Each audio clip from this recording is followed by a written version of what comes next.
our top brands. That's new phone peace of mind. Because at Verizon, whether you're already a customer or you're just joining us, we got you. Verizon today. Price guarantee applies to the current base monthly rate. Additional terms and conditions apply to all offers. Every morning, we rise and shine, make breakfast, and brush away the night's rest.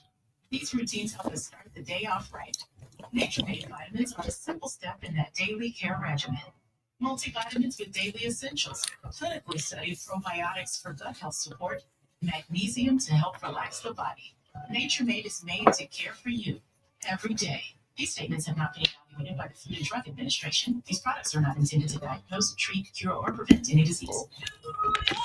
You don't hear me because I haven't said anything yet.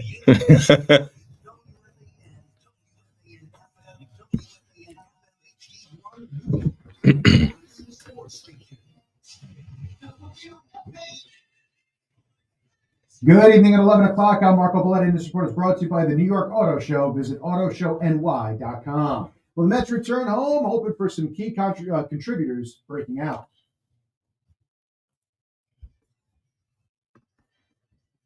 It was the first homer of the year for Mark Vientos, trust me. Francisco Lindor, 3 hits and RBI. Brett Baty had a couple of hits and an RBI as well as the Mets topped the Cardinals 4-1. Griffin Canning dominated 6 innings of 1-run ball with a K's. Edwin Diaz then able to shut the door. Yankees rally past the Rays 6-3, pushes their win streak up to 4. Ben Rice, 4 hits, including a huge 2-run single in the 6th. Aaron Judge, Jason Dominguez, they each knocked in a run. Will Warren lasted just an inning and 2/3, but Ryan Yarbrough picked him up with 2 2/3. Tim Hill 2 innings. Devin Williams shut the door, 6 pitches for his 4th save of the year. 56 degrees blue skies, Central Park. That's what's happening. I'm Marco Belletti.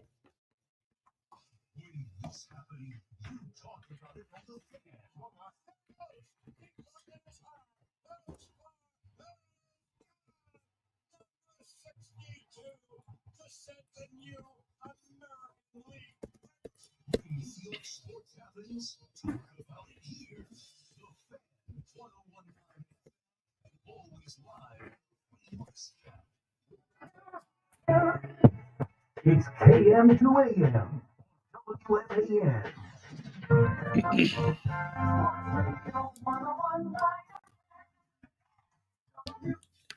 Yeah, let's get it, New York. We got 2 wins. Yankees win. Mets win. Hey, the Rangers won. Oh, I got to give a shout out to Sam Rosen before I do anything, man. Congrats on an incredible run as the voice of the Rangers, an amazing career that most of us in the industry could only dream of. And shout out to the Rangers for getting him a 4-0 win on his way out. Rangers fans, feel free to call up and say anything that you want about Sam Rosen. It's one of those nights, but it's also one of those nights where Yankee fans and Mets fans feel good about the baseball that we got to see. And all of the chatter during the day, the back page, Twitter, and even some of the rants and calls and nonsense that you might have heard on WFAN, none of that matters. We have games. We have wins. We have good performances to talk about. We have players to highlight. We have moments to highlight. Who should I start with first? I usually say to the victor go the spoils. We both won. I'll start with the Mets since they were home. They were back in New York rocking their New York or nowhere gear. I'll start with the Mets. Shout out to them. They were celebrating the Black Mets players and the, what was it called? The Black Legacy game today. Shout out to Darryl Strawberry. He was out there, and I saw, Carlos Mendoza with that shirt. Nice little logo. I want one of those shirts. Well, maybe I don't. It's got a Mets logo on it. But anyway, the Make It Happen Mets. Winning cures all. And quickly, you can forget about a series loss. Quickly, you can forget about struggles and conversations that really have nothing to do with anything. The Mets are a first-place team. The Mets are a good team, if you haven't noticed. The Mets have a lot of guys that can contribute to this team. And it seems like there's a ton of conversation around one guy. We will have the conversation. But, what I'm saying is, it's a team game. That one guy still didn't do anything today. Did they win? Hell yeah. Mark Vientos, day off. I think it was something like 172 days since Mark Vientos homered in Game 6 of the NLCS. Boom. There he is. You knew he had it in him. That's a guy last year that we were talking about. If he started the season off, he would have been a 30-plus homer guy, yada, yada. It's early, man. It's so early, man. Like when you actually think about 162 games, we're just getting past 10, 11% of the season. But we're fiends for baseball and baseball conversation around here. So we want to jump to conclusions. Please don't. Please just go for the ride. And as you go for the ride, look for guys like Francisco Lindor to bounce back, right? Francisco Lindor tonight to go out there and lead the way. Francisco Lindor tonight with 3 hits. Francisco Lindor with heads up base running. After he made some mistakes in the last series, he's been good at home. I feel like he's a guy that comes back to Citi Field. He turns it on. He's ready to go. How about Brett Beatty? Don't kill him just yet. Don't write him off just yet. Don't kick him to the curb just yet. Back-to-back games with multiple hits. Extra base hit. Even guys like Tyrone Taylor contributing. Marte contributing. And last but certainly not least, stay tuned for the big shot of the night. I was very impressed tonight with one Griffin Canning. Us fans, we don't know anything. We laughed when the Mets signed him. I remember being on that night when it came across and we're like, Griffin Canning. I forget who else was out there on the market that could have been signed, and fans scoffed at it. Like, this is what we're doing. This is what we're signing. Well, yeah, this is what David Stearns is going to do. And Hefner's Laboratory, I don't know what they do with these guys, but watching him pitch tonight after he was sick, watching him pitch tonight, I guess with an extra day's rest, he throws 102 pitches, slider, changeup, sneaking the fastball by guys, striking guys out, 102 pitches. He gives you 6 innings, 8 strikeouts, only gives up 3 hits, 1 run, only walked 2 guys. I'm like, who the hell is this? Griffin Canning? He was terrible. He was terrible in Anaheim. You can go look up his numbers. I don't need to look up his numbers. He was not good. We were laughing at this guy. We didn't even think this guy would make the rotation. And now look at him. 888-808-1019. So the Mets start off this series back at home against the Cardinals with a win. They are 12-7. They are a game up in first place. Sweep the Cardinals. You know what I'm saying? You got to handle business against a team like the Cardinals, who most people look at as a rebuilding team. Yeah, they have a couple players here and there. But I say sweep the Cardinals because right now you're a game up in the standings and you know who comes into town next during this homestand. 888-808-1019. And, all the conversation today, Juan Soto, like all of the conversation today, even the back page where it's like City Slickers, a tale of 2 City Slickers. Judge goes deep, pushes his average to 409 and win over KC as 0 for 5. Soto K's 3 times in 10-inning loss to Minnesota. It is all for headlines. It's all for conversation and back and forth. But isn't it fun? I feel like some Mets fans aren't having fun, but you got to laugh it off. I was listening today. There was some first place paranoia going on about booing Juan Soto. Did they boo? I listened to the game a little bit. I watched a little bit. I didn't hear them boo Juan Soto. Someone call me up, 888-808-1019. If you were in the building, I didn't hear any boos.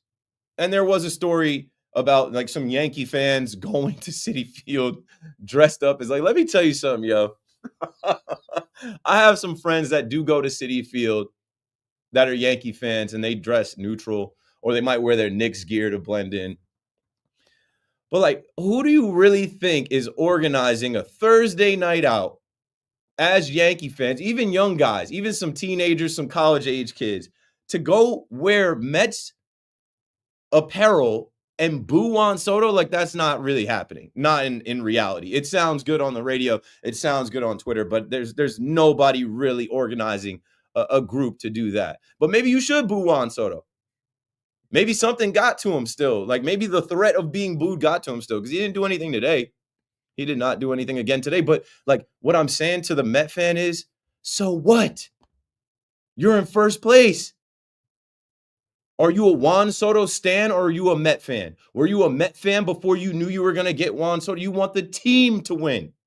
And the silver lining here for you is, if the team keeps winning and Juan Soto breaks out of it at some point, which, mark my words, I've said this the whole time from when we first learned he was signing with the Mets till now. Juan Soto slumping, I'm enjoying it. It's funny, but it's temporary. He's going to return to being who he is. When it warms up, he's going to warm up.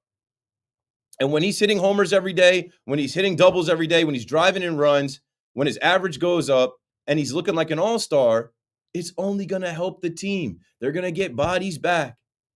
McNeil is on the way. Alvarez is on the way. You know what I'm saying? You'll eventually have Montas and Minaya. And I just look at the whole narrative around Juan Soto is hilarious. It's literally internet coming to reality. And some people got to chill. 888-808-1019. That's another thing, too. Like, if you're taking this stuff so seriously that you're getting mad online and you're calling people names or you're being racist or you're taking shots at people, like, it's not that deep.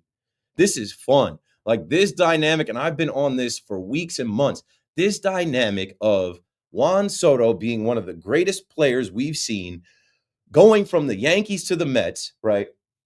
All the money that he has made, and him not performing right now, yes, there are Yankee fans that are getting a laugh out of it. I'm getting a laugh out of it, you know?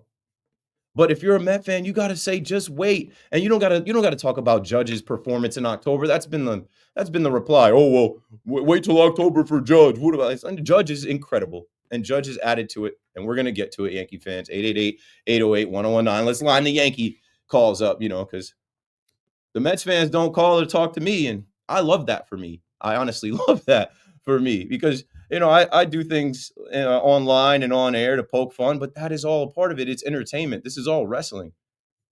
It's not that serious. Like, if you're taking this stuff that serious, like, you got to log off. You got to take a chill pill. Maybe you got to go to bed. Maybe you shouldn't listen to the rest of the show. Because as much as they're saying Juan Soto wasn't productive, he was productive tonight. He was pretty productive tonight. He helped the Citi Field grounds crew kill a couple worms and ants with all those ground outs.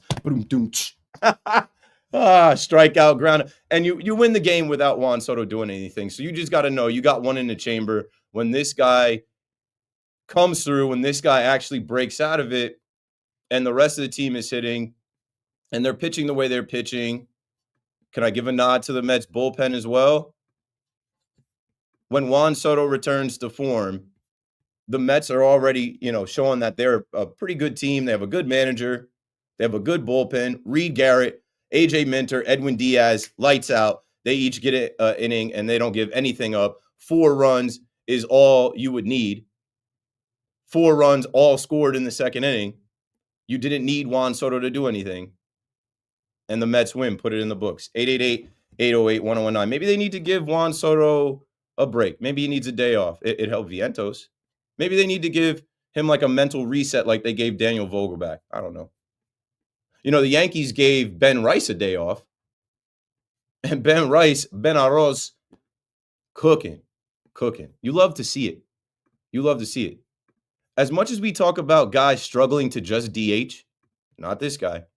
As much as we talk about young guys and the stage being too big and Yankee pinstripes being too heavy and all the pressure, well, this young man got a little taste of it last year, and he had some success, and he hit some hard baseballs. He hit the ball hard. He had some hard hit balls into the gap or to the warning track that were caught last year that I remember. Almost game-winning home runs, or they're just short. Nah, they're falling now. They're going through the hole now. Ben Rice, this is just great. Ben Rice has a career high 4 hits tonight, and you got to be happy for that kid. And the conversation now every week is just going to grow around, hey, what happens when Stanton comes back? I'm not worried about that. Different lineup again today. Goldie Knox leading off. He adds 2 more hits. He's hitting above 350. An 862 OPS for a 37-year-old first baseman that I was told was washed. That I was told was over the hill, that he was cooked, he was done. Judge, still batting 400, starts the game off with a knock. And early in this Yankee game, you knew they weren't going to lose the first regular season game that they're playing in George M. Steinbrenner Field. It was a little awkward. It was definitely a little weird. They're in the road Grays down there. But you knew they weren't going to lose at the Boss. You guys always want to talk about George would be rolling in his grave. Yeah, George would be rolling in his grave if the Yankees came down there and lost the first regular season game to the Rays. But I knew that first inning where you get the first 3 batters, tough 3 for anybody to face. Look at Judge batting third. We talked a lot last year as it was Glaber, Soto, Judge. Well, hell, however you stack it, Ben Rice, Goldie, vice versa, that's tough for anybody to face. I was disappointed that they only got 1 run out of it and the next 3 guys didn't do anything. And young Will Warren, he had a couple nasty pitches, but you know what? He got into some trouble. He didn't last too long in this one. He goes an inning and 2/3 after the bases were loaded. Ryan Yarbrough comes in, and you're a little worried about him. And he gives it up, Junior Caminero. But all in all, I knew they were going to win the game, and now that's 4 in a row, W4, a 4-game win streak for the Yankees.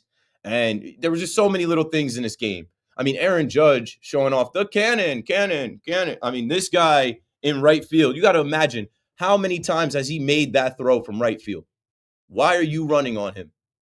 You forgot who that was? This guy has probably practiced that throw 800 times, maybe 1,000 in the last 10 years in spring training down there in Tampa. I knew it as soon as he picked the ball up. I'm like, oh, yeah. He threw that on a line. The ball didn't touch the ground. But, yeah, Waldo. Where is Waldo? Waldo caught that and applied the tag. I knew I should have bet Waldo tonight. I wasted a lot of money. I've been betting on Juan Soto to homer every other night. I'm done with that. Oswaldo was like plus 750 to homer tonight. Didn't do it. But good to see him come through swinging the bat because there's also been a lot of talk about 2 things. Peraza getting time and DJ LeMahieu coming back. Waldo, continue to show them who you are. And there's a bunch of little things from this game that we can talk about. Ben Rice obviously is going to be the headline. Stay tuned for the big shot of the night. Jazz Chisholm, I just heard the quote at the end of the post game where Jazz, kind of took accountability. Somebody clearly in the organization got to him, but in the moment, that was hilarious. Like this guy behind home plate has a makeup call, rings Jazz up on some absolute BS. I'm making the shirts. They're going to say ABS ASAP. ABS ASAP. Automatic balls and strike system as soon as possible. If they could have it by the postseason, that would be grand. But yeah, Jazz gets tossed. Boone doesn't get tossed anymore. But you see Boone trying to push him away. And what does Jazz do? Jazz goes right to his phone. He gets on Twitter and he tweets, not even close. Hilarious. I just thought in the moment, like him breaking that wall down, Yankees Twitter, we're all watching the game. I guess he deleted the post. I just went to look. Somebody in the Yankees tightened him up, man. Like, hey, grow up, bro. It's not about you. We know you're struggling a little bit, but chill with that. Either way, I thought it was entertaining. And I know many Yankee fans online got a kick out of it too. These umpires are terrible. It's standard. 888-808-1019. But all in all, a team win, right? When your young starter gets chased like that, gets into some trouble like that, where you got to take him out, these guys pick him up. And we go Ryan Yarbrough, Tim Hill, Ian Hamilton, and Devin Williams. I told you don't quit on Devin Williams this early on in the season. He's going to get into that rhythm. It's warmer down there. Now they're playing these 4 games in 80-degree weather. And Devin Williams might not strike everybody out, but he has the stuff where these guys are not necessarily hitting him. Like they're not really getting a good bat to ball. So, all in all, good stuff from the Yankees. Shout out to Peraza coming in there, having to jump in there once Jazz got tossed. But yeah, let's talk about it. 888-808-1019. We will start with the Mets. We will start with the Yankees. 2 wins, but call me up with the different thoughts, concerns, and themes that you have from these games tonight. And then we will definitely touch on Aaron Rodgers. Aaron Rodgers is the song that doesn't end. It just goes on and on. I thought we were done. I would have preferred that this Pat McAfee interview happened a month or 2 ago, but whatever. We'll play some of it and we'll discuss. And we're closer and closer to the draft, so we will definitely talk about what the Giants are going to do. But yeah, it's already almost 11:30. I'm on till 2. This show will fly by. Dial 888-808-1019, and we will get to your calls. Let's take a break here. When we come back, It's your time. Keith McPherson on the Fan. Don't go anywhere, BRB.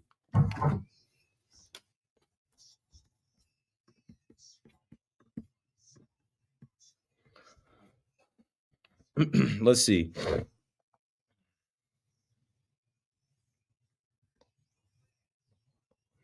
Yo. MD, what up? Kevin, what up? MD, appreciate the paper. Rice hitting like a goon. Facts. Hey, Keith, good win. Let's go, Yanks. Glad my Rangers won. Yeah, glad they did that. Glad they got that one for, Sam Rosen's farewell. I love it too as a Yankee fan. Soto struggling is great. It is hilarious. We know it's not forever, but could you imagine the opposite? Imagine what the conversation would be if he was coming out and he was leading the league in homers or RBI. Like, we'd be hearing it. By the way, the fans were pretty responsible for getting Alonso back at that fan. Yeah, I've talked about that a lot. I've given Mets fans a ton of credit. Uncle Stevie didn't appreciate that, and they got the 2 guys they wanted. Yeah, I'm like, I gave Mets fans credit. I'm like, you made your voice heard. You damn near booed the GM and the owner, and they knew, like, yo, 1, we can't upset our fans and let this guy walk, and 2, we need the protection for our $800 million investment. You like that line. I said, Juan Soto was productive. He helped the City Field grounds crew kill a couple worms and ants with all those ground outs. It's too easy. It's too easy. The jokes write themselves. Soto left Rice his 22 powers. Facts. The best number 22 in New York. Ben Rice took the jersey right off his back. I should have got that 22. They literally had those 22 jerseys on sale. And people were like, I can't buy that. It's too soon. It's going to be like a Juan Soto jersey. Nah. MD throwing money. I'm about to cash out. Jazz crashed out. Yeah, he crashed out on Twitter, and I think somebody from the Yankees tightened his ass up. I think somebody from the Yankees got him right. Somebody from the Yankees was like, yo, you can't be doing that. You can't be doing that.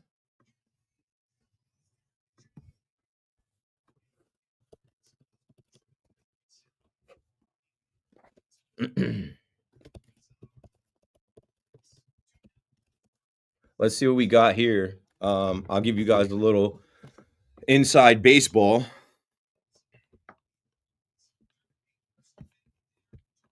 Actually, I don't want to do that because I don't want to spoil it, right?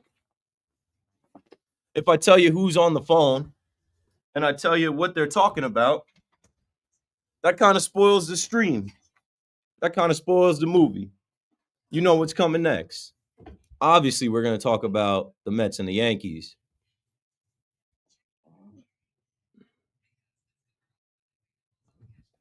But yeah, we're going to talk about all the different themes and things going on.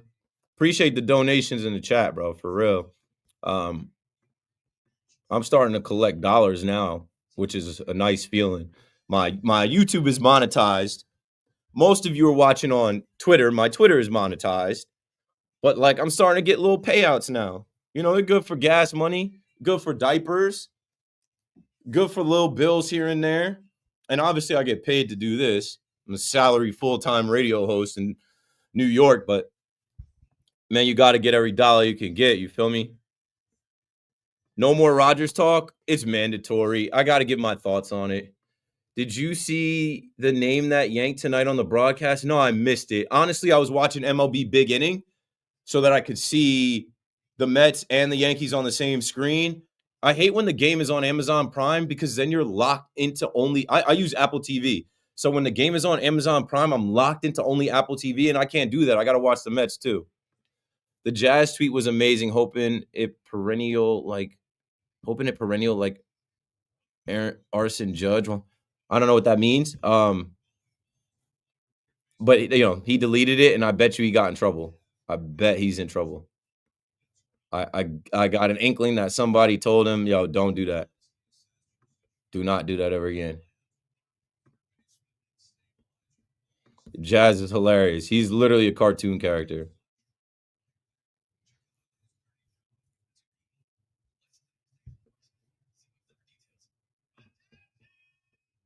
And yeah, you know what it is. You've seen it before. Jazz is Jazz is frustrated right now. Another night where he doesn't get a hit.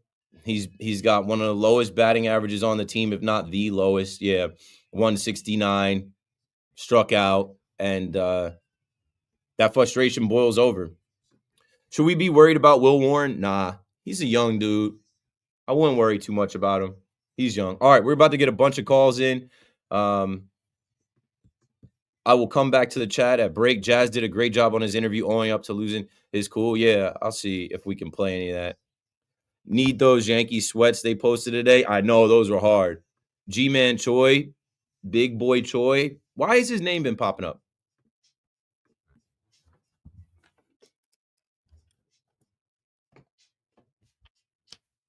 Oh, yes. You're now rocking with the best. Say less. Keith McPherson on the fan. Let's take these calls. 888-808-1019. Who do I want to go to first? There's some familiar names. Some names I've never seen before. Eeny, meeny, miny, mo. Lou is in Astoria. Lou, you're back on the fan. That's why I went to you first. Preferential treatment.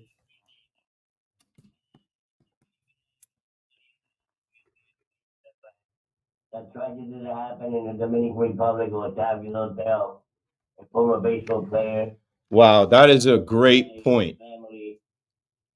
Nobody has brought that up yet. I had not even thought about Juan Soto being affected by what just happened last week. Go on. I did not even put two and two together. And that's what I'm going to, okay? The Dominicans are very, very close, okay? And Soto lost a lot of, listen, I went there with my wife and time on my honeymoon to La Discotheque, and let me tell you something, I had a great time, and it's something like it's unbelievable, and actually, I'm not making excuses for Soto right now. Got it. But Dominicans, you know how we are. I mean, we took that to heart. And right now, he's going to get out of this, okay? I mean, I know that things are going the wrong way. George is having a hell of a year. He never did that last year. If you remember, we beat the Astros at the beginning of the season with Soto and Cabrera. And Soto shined right away. Threw a guy out at the plate. He had clutch hits. Yeah, and then he goes to the Mets. And then Alonso, which you're not supposed to be doing what he's doing. He's doing what Judge has been doing. And it's all mental.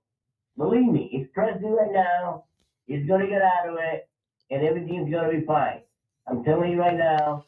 And today, and during the afternoon show, they had a comparison between Barry Bonds and Judge. Like I said, I love Judge. And just forget about it. Like I told you, 99 is all over his room.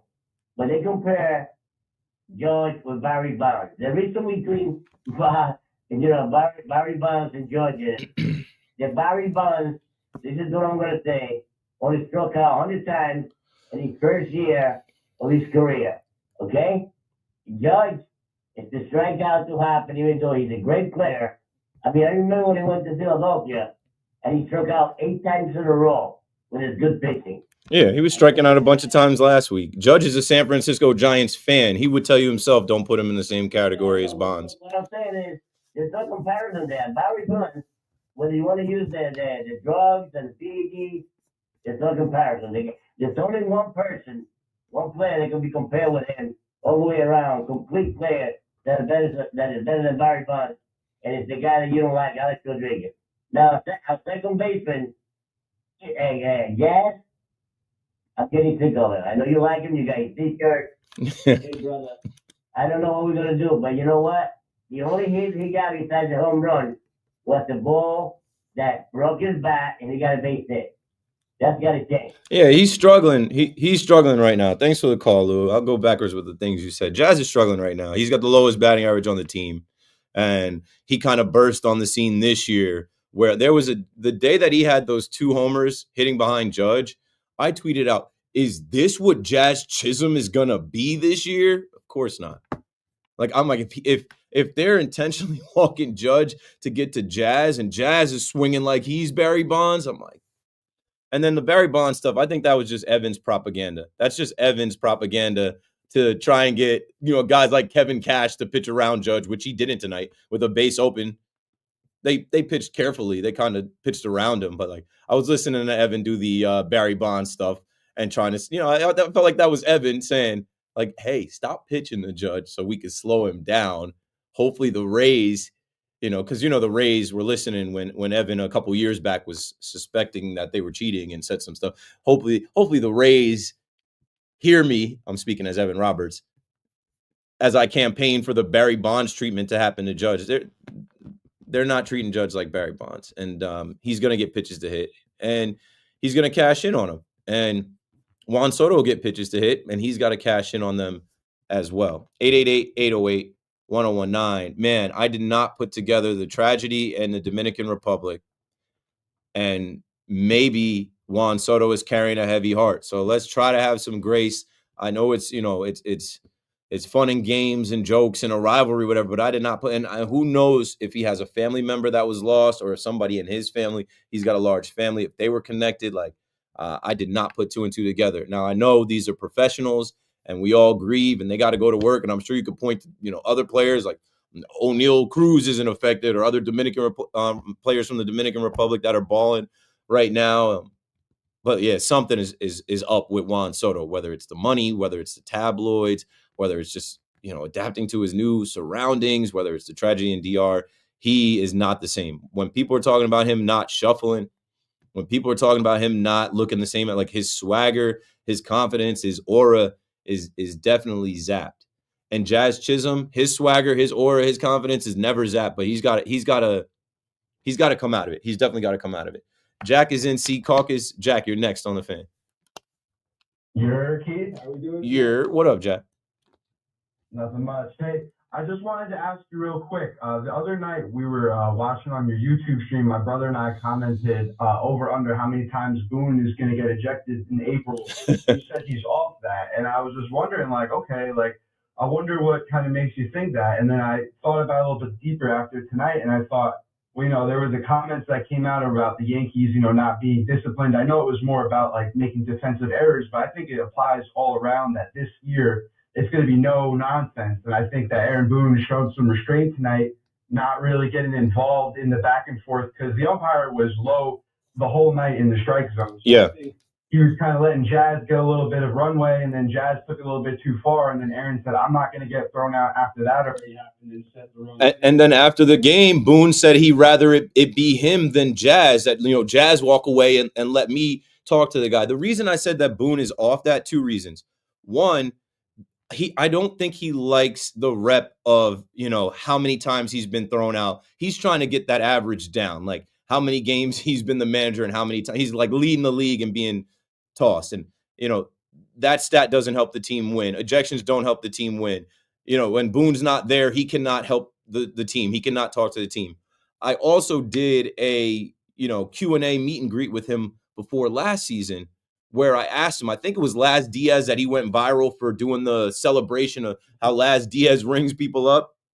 And he said that his daughter was like, Dad, really? Like you're all over Instagram and Twitter and TikTok. Like really, this is what you're doing. You got to control it a little bit.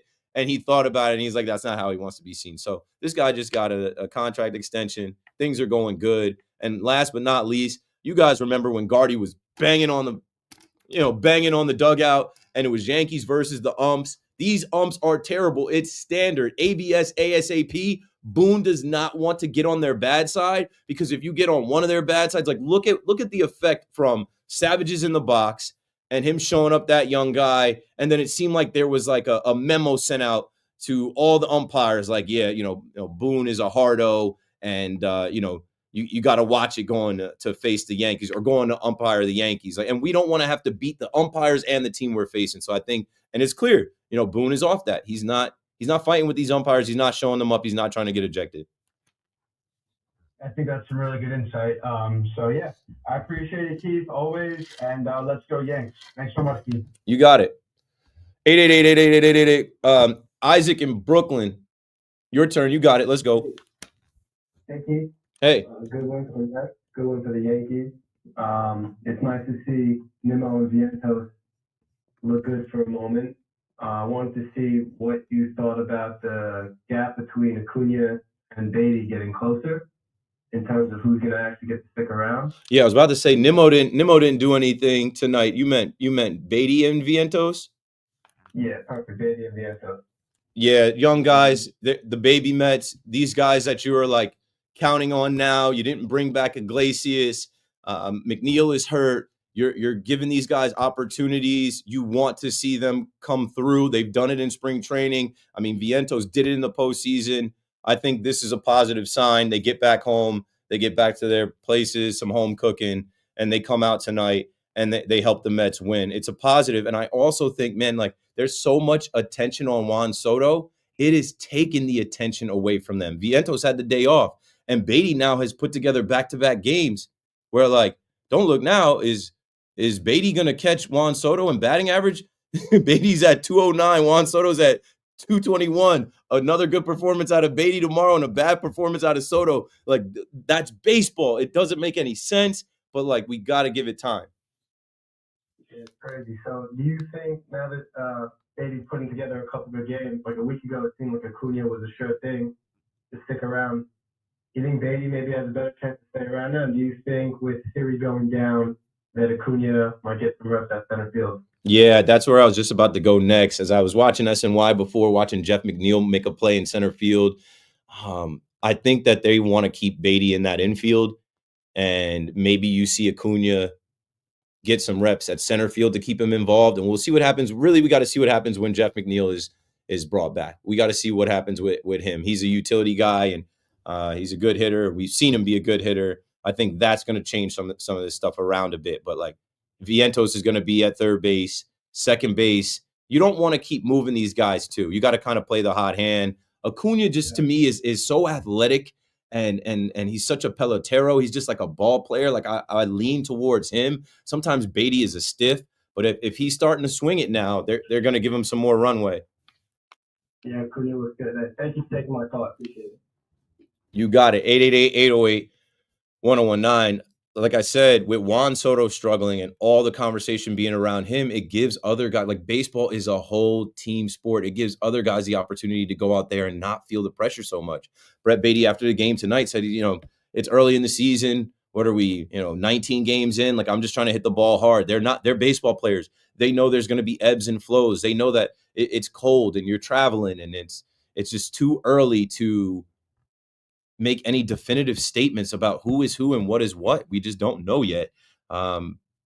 Especially with these young guys, give them time, especially because you're winning. If the Mets were 7-12, it'd be different. The Mets are good. Even a guy like Griffin Canning tonight. Griffin Canning was sick. He got an extra day's rest. I didn't know he was able to come out there and throw 102 pitches, strike 8 guys out. Like, I'm literally looking at this Mets pitching lab. I'm like, we need a 30 for 30 on it. I'm nosy. I'd like to know what is going on. How do they sign guys that we're laughing at in the offseason, and then when they go out there, the guy looks like an ace? This is a guy that we weren't sure would make the 5th spot in the rotation. If Frankie Montas and Sean Manaea were healthy, he wouldn't be in the rotation. He goes out there tonight. I'm watching this guy pitch. I'm like, are the Cardinals this trash? 888-808-1019. We got to break it down again. It's almost 12. When we come back, we'll do the big shot of the night, and we'll take more of your calls and conversation on the Yankees and the Mets. Your nighttime host, Keith McPherson, on The Fan, right back after this.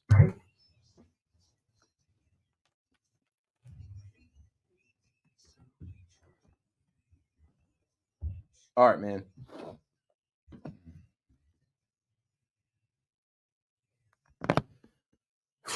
Chat it up. What they saying in the chat. So it was G-Man Choi. G-Man Choi had what they say, a cup of coffee as a Yankee. Name that Yankee. I can't stand Lou when he calls. Lou just always is on some like negative energy Aggie shit. Like he's calling with an angle, and he's calling like as if he like knows better than others. It's just his way. I've caught that from him. I want same Met fan energy that said Soto better than Judge. No copping, please. Anybody that says Soto is better than Judge is smoking dust. He's not in no universe. The black hoodies with the gray logo. Yeah, let me pull that shit up real quick, bro. The Yankees always flexing something that we can't have. And not for nothing, like I have a lot. Like this is a Yankee team issued gear. This is Yankees team issued. Like I have some Yankees team issued gear that I've ordered and that I've been gifted, but they sometimes they flex some stuff that you just can't get. Like when they went to London in 2019 and they had those Nike Tech London suits, I was like, bro, what? I'm like, bro, what? All right, let me see if I can find this. I'm gonna pull this image real quick and throw it in here. Scrolling. Where did it go? Did they delete it? Was it a reply to a tweet? Let me go to posts and replies. Like they put that video out.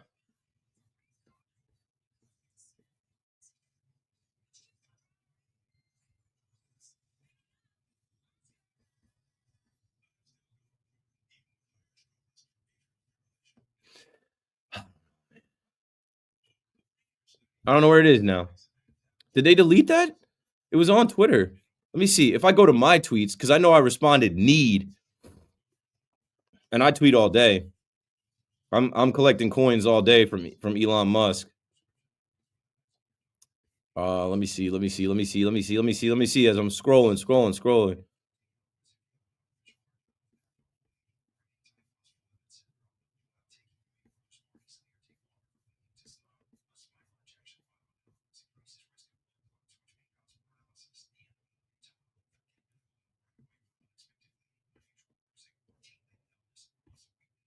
Yeah, I don't know.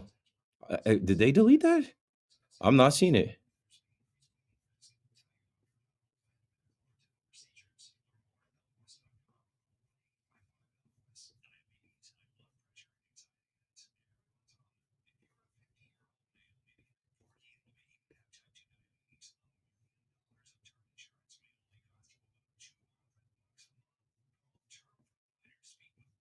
Yeah, I don't see it. That's strange. I know that I tweeted them earlier today saying I need one of those hoodies. Anyway, to hell with it. They will never stop Judge, no matter what. And you know what someone is going to say to that. Chat, what is someone going to say? What will stop Aaron Judge? October? No, we need Soto to get 220. He's got to bat his number. Screw on Soto. It's great that he's struggling. I love that Devin Williams continues to prove haters wrong. Go Yankees. LFG KM to AM, you heard? Good win for the Mets. Just keep winning. Nothing else matters if the team is winning. Juan Soto will come around. Soto is folding under the pressure of that contract. Yeah, it's a lot. Why are my ratings so low? Google people are so dumb. You guys don't know anything about the radio. You think out of everybody on the radio station, my ratings are low? I have a full rack of calls. I go on at 11 o'clock at night. I have calls until 2 in the morning. I have about 1,200 people watching me live right now. Google my ratings. Google WFAN nighttime ratings. See what you can find. You can't find anything.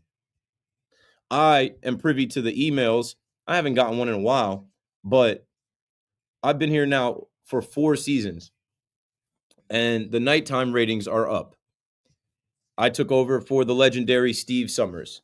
The nighttime ratings are up, and I cannot take credit solely for that, but I do play a small role in that. The nighttime is combined with the Yankee games, the Nets games, Westwood One's coverage of the NFL, Rutgers, Westwood's One's coverage of NCAA. You know what I'm saying? The Yankee postgame, pregame. Learn the business. It's just so easy for people to be like, why are your ratings so low? What are we talking about ratings? It's 2025. Don't waste my time, bro. I'll take you to school.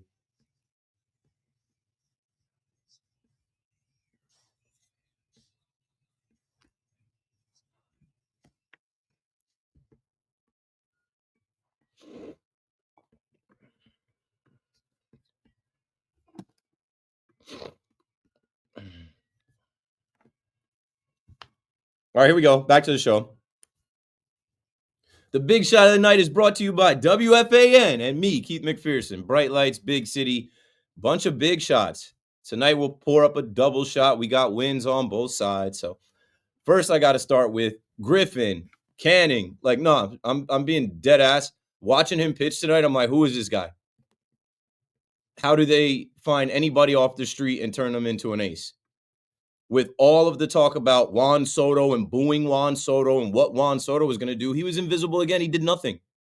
But it didn't matter. They put up 4 runs in the second inning, and Griffin Canning had a stretch where he retired 9 in a row. He's like I already told you, he struck out 8. He goes 6 innings. I'm like, look at this. Would you look at this? So Griffin Canning gets the first big shot of the night. Good for him. After he was sick at that, right? Shaking off the sickness and delivering like that with an extra day's rest, I guess. And then on the other side, Ben Arroz, Benny Blanco Arroz, Ben Rice, the best number 22 in New York, they're saying. I mean, just look at the numbers. Men lie, women lie, numbers don't. Ben Rice goes out there and he has a 4-hit night, first of his career.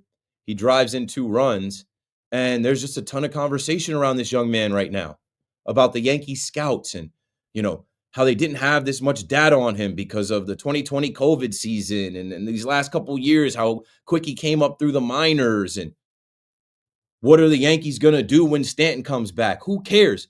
Who cares? I did not expect this. You want to talk about a pleasant surprise? We saw Ben Rice come up last year, and I wasn't sure they were going to punch it and send him up last year. And I was like, okay, this kid's got something. But the jump that he has taken in the offseason, his approach, obviously he's hitting the ball hard. He put on some weight. His confidence is key in anything. He believes that he should be in the lineup every day, and I believe he should be in the lineup every day as well. Let's go to Corey in Westfield, New Jersey on the Fan. You got it, Corey. Thanks for having me on the show. I want to talk about Ben Rice. Obviously, it's early in the season. He's in the hell out of the ball for tonight. Ben comes back. He gets the 8th spot. Let's say Ben Rice keeps this up at somewhat similar level. They got to keep him on the field. I think he's got to take some reps at third base. I love what Waldo is doing over there, but that's the weakest position. And if Ben Rice is going to stay in that lineup in the playoffs, he's going to be batting second, playing third base for the Yankees. They need to get him reps over there. That's my hot take. Yeah, it sounds good, Corey. I've heard this before. I think I even might have heard, was it Susan or somebody asked Boone, and Boone said, no, he's not a third baseman. He can't play third. I think one of the reporters, maybe Brian Hoke, somebody. You think you guys are the first ones to think about, hey, this guy's DHing. We got to find him a position in the field. Where can we upgrade in the field? Can he play second base? I'm just kidding, Jazz. I'm just kidding. But no, seriously, like he can't be the third baseman. He used to be a catcher. We've had conversations on the Fan about JC Escara. Shout out to JC Escara tonight coming through. We had conversations about, is he actually going to be able to catch? And I don't believe they're going to put, and I was talking about this last night. Who is he going to catch? He can't catch Will Warren. And would one of the veterans want to catch or have him? He's not actually, he took some catching reps in spring training, but did he enter a game as a catcher? I don't know. I think we saw him enter a game last year as a catcher, but like real late in the game. He is a first baseman. He is really a DH. And I've said this a bunch of times too. These things tend to work themselves out. And here's something I've said, but I'm going to start saying more. The Yankees never have a bench. They never have a bench bat. They never, when we get late into the season, you're pinch hitting Jose Trevino or Mike Ford. Like, can we actually have some threats coming off the bench where, like, that would be a scary proposition? Here comes Ben Rice, Benny Blanco, Ben Arroz in the 8th inning, pinch hitting. Like, can we have that? He's a young guy. He's head down, working right now. He's not worried about the future, and neither am I. I am enjoying watching this kid hit. What do you have, a double, couple singles tonight? It's not just power. Look at his OPS, 1.064. Look at his average, 3.6. I had no idea. I have patted myself on the back.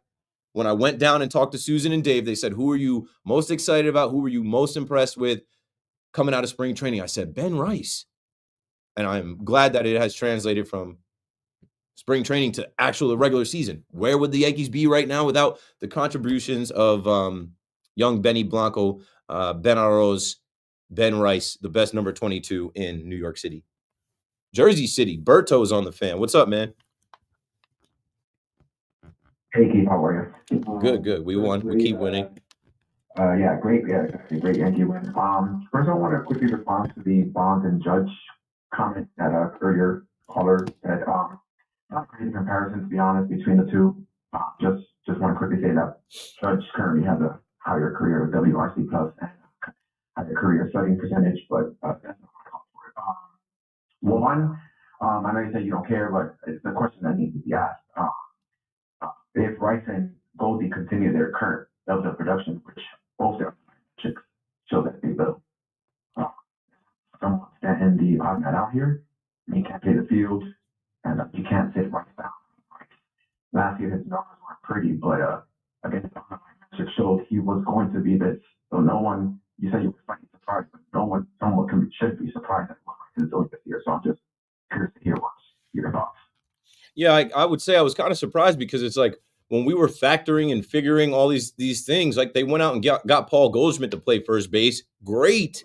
But like, I mean, Ben Rice could have been the first. It's good to have both. And when you say odd man out, Stanton will never be the odd man out. He's a former MVP. This guy's, I mean, if he could stay healthy, he might have 500 homers. He's a postseason monster, and he's hurt right now. So they can slow play this. There's no rush. Imagine where we'd be right now if we weren't winning and Ben Rice wasn't hitting. We'd be pounding the table saying, we need Stanton back ASAP. These are good problems to have.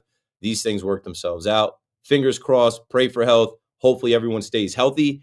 But Stanton will come back when he comes back. What if he just comes back for the second half of the season and doesn't play that much and can platoon and maybe pinch hit and just be around? And I think it's fine. And also with that price tag, you know, what the Yankees are paying him, they're going to try and get some return on investment out of him. Same thing with DJ LeMahieu. You know, here it comes. Fool me, can't fool me again. DJ LeMahieu is going to have his rehab assignment, and I guarantee you they are going to throw him in there. Peraza might have to take the L. They don't love Cabrera, even though Cabrera, what does he do tonight? Comes back and shows, hey, I'm the better option. I'm the better guy. I want to play every day. I guarantee you when DJ's ready to go, they're going to run him in there. You're going to see a lineup when he's ready to go. He'll be playing third base and batting in the lower part of the lineup. And I mean, I'm going to give him the opportunity to fail again because things are going good. But like, you know, when you want to talk about odd man out or there is no odd man out when you're on the payroll, when you're a veteran. They're going to always give these veterans opportunities, and they're always going to lean on guys that have done it before and guys that are making the big bucks. Yeah. I just honestly, yeah, I'm shocked, but yeah, honestly, just I wish that his body would let him play the field because that obviously would have been such an easy answer. But yeah, man, thanks for taking it. You got it. 888-808-1019. As I'm on the Twitter, Bourbon Meyer. I've got this guy in the chat, Bourbon Legend. I think Bourbon Legend is friends with Bourbon Meyer. I like to play on words. But he just sent me an article Gary Phillips just put out a couple minutes ago. 6 minutes ago, Gary Phillips writes, a league source said MLB is looking into the mid-game post-ejection tweet Jazz Chisholm Jr. sent from the Yankees clubhouse, an apparent policy violation. Of course it is. Jazz said, I don't care of the league's interest, though he's since deleted the post.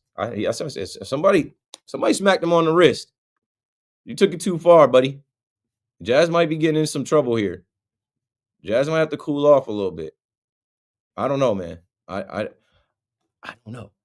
Rich is in Brick, New Jersey. Maybe Rich knows. What's up? You got it.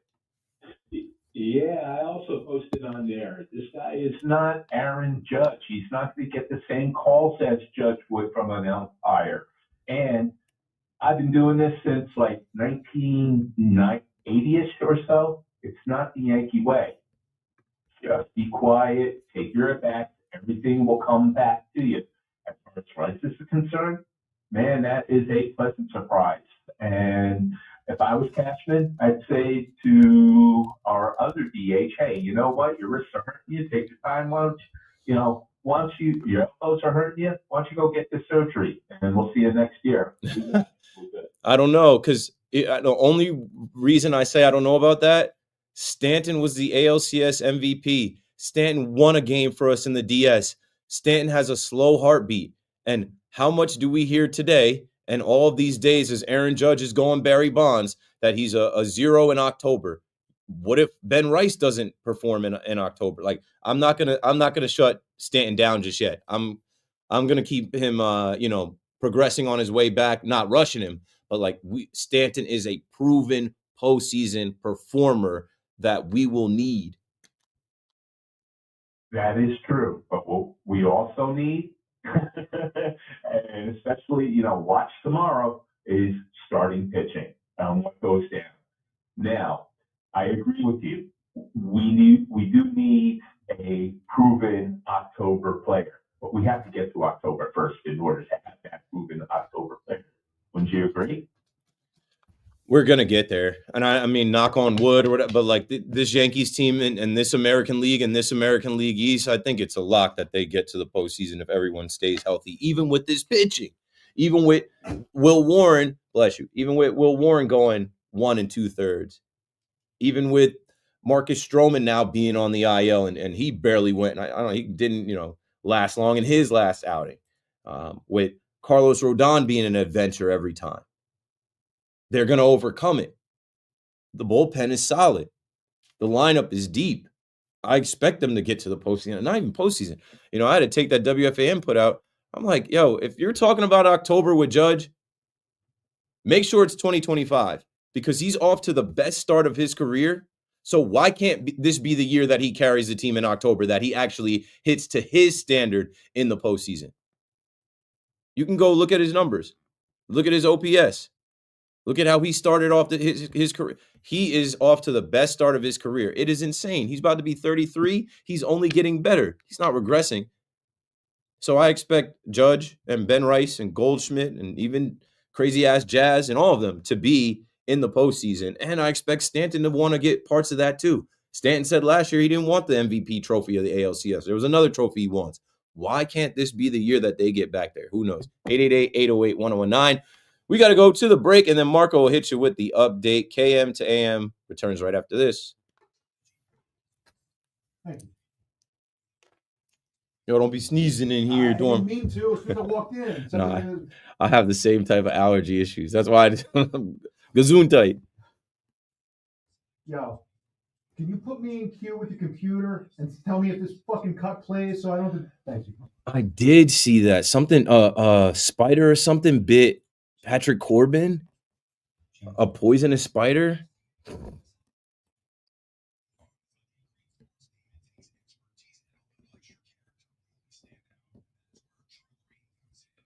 see. Okay, now I can pull these. I see. Yeah. Super tough. Let's see if I can bring this up now. Check this out. These all black hoodies with like Yankee logo in the middle. They're team issued. They all have them. Can't get one though. I bet you can't order that. Bet you can't just order that. Soon you'll be able to order these. Soon you'll be able to order these. What else are we talking about? Ben Rice is the new Juan Soto for the Yankees. Honestly, he's replacing his production, which is actually insane to say. It's early, but it's like, that's what I'm saying. What a pleasant surprise. We talked about what this offense lost losing Juan Soto. What? We talked about you can't replace Juan Soto in the aggregate. Maybe you can do better. Ben Rice turned into what Spencer Jones was supposed to be. Let's give him some time. All right, Spencer Jones is 3 years younger. Yeah, Ben Rice, how old Ben Rice is 25, 26? Ben Rice is 26, bro. Ben Rice is 26.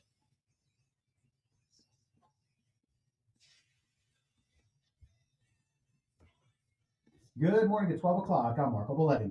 The Yankees starting to round into form with a youngster leading the charge.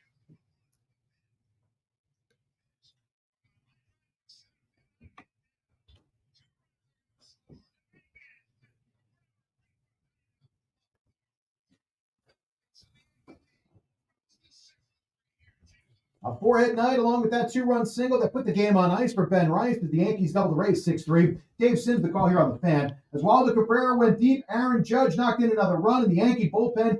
7 1/3 innings, a 2-run ball, getting 8 outs from Ryan Yarbrough, 6 from Tim Hill, pushed their win streak to 4.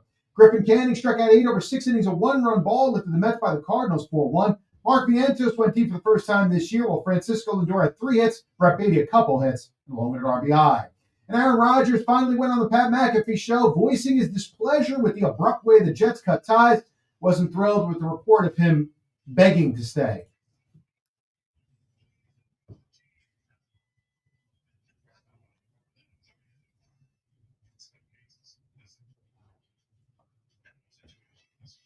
That courtesy of the Pat McAfee show. 54 degrees, clear skies, Central Park. That's what's happening. I'm Marco Valletti.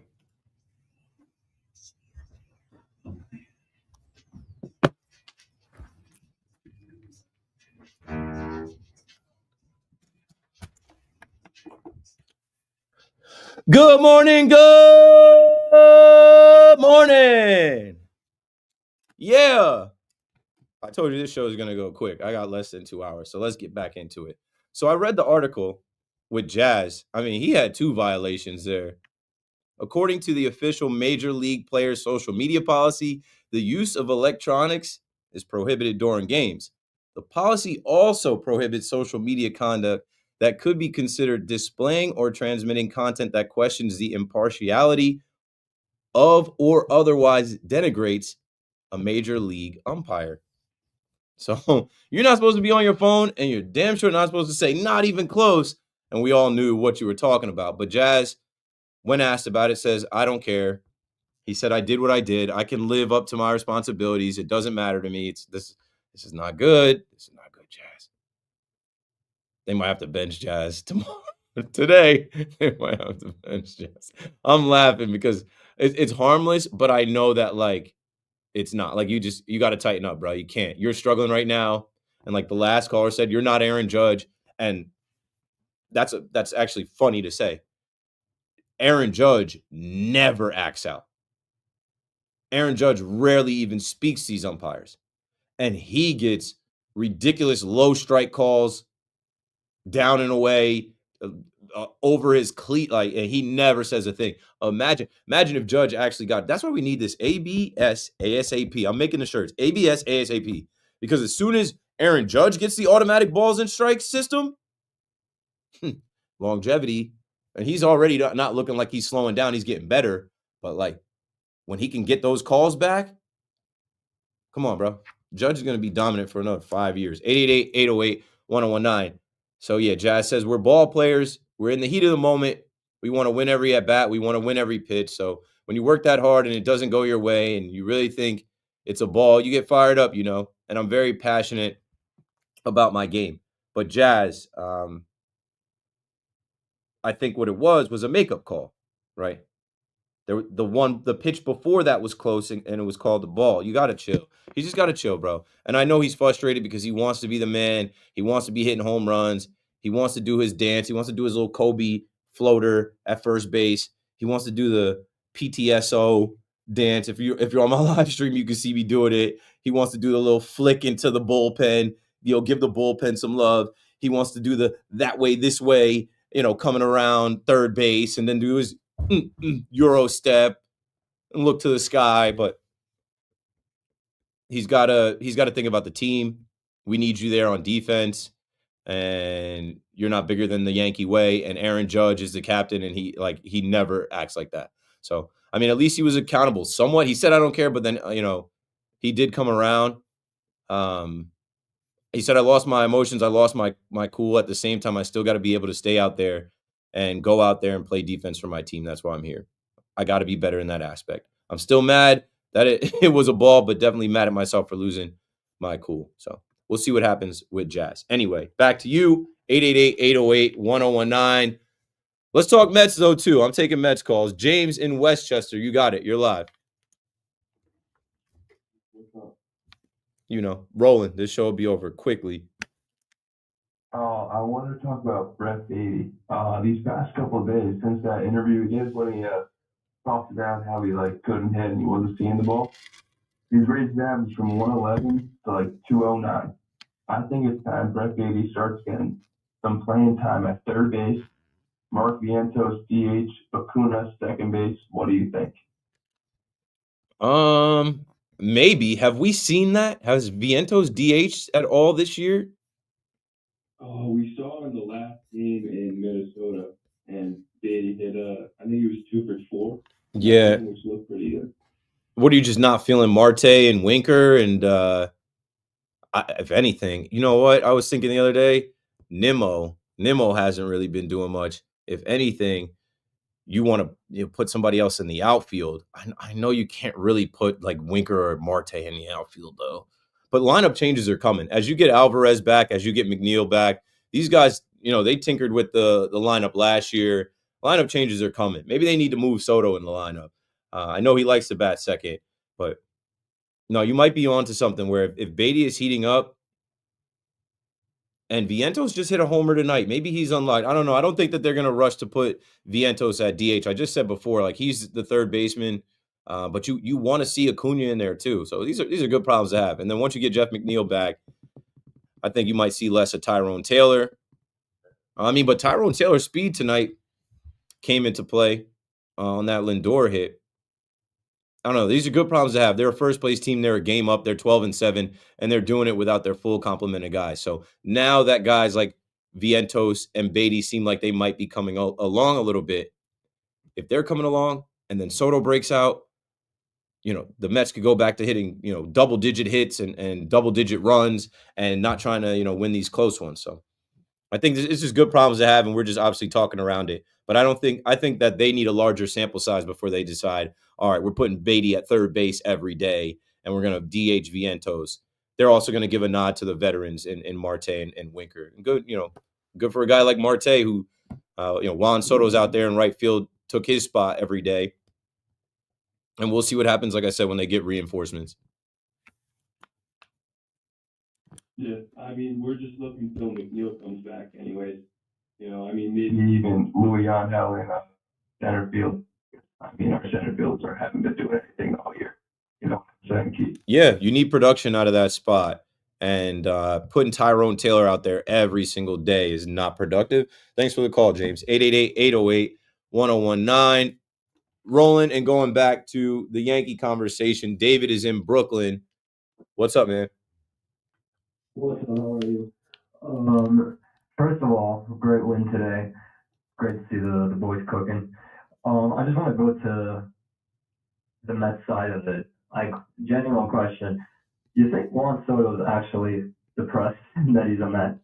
No. Look at his face. There's like no aura. Yeah, but I think that's man versus himself. I don't think has anything.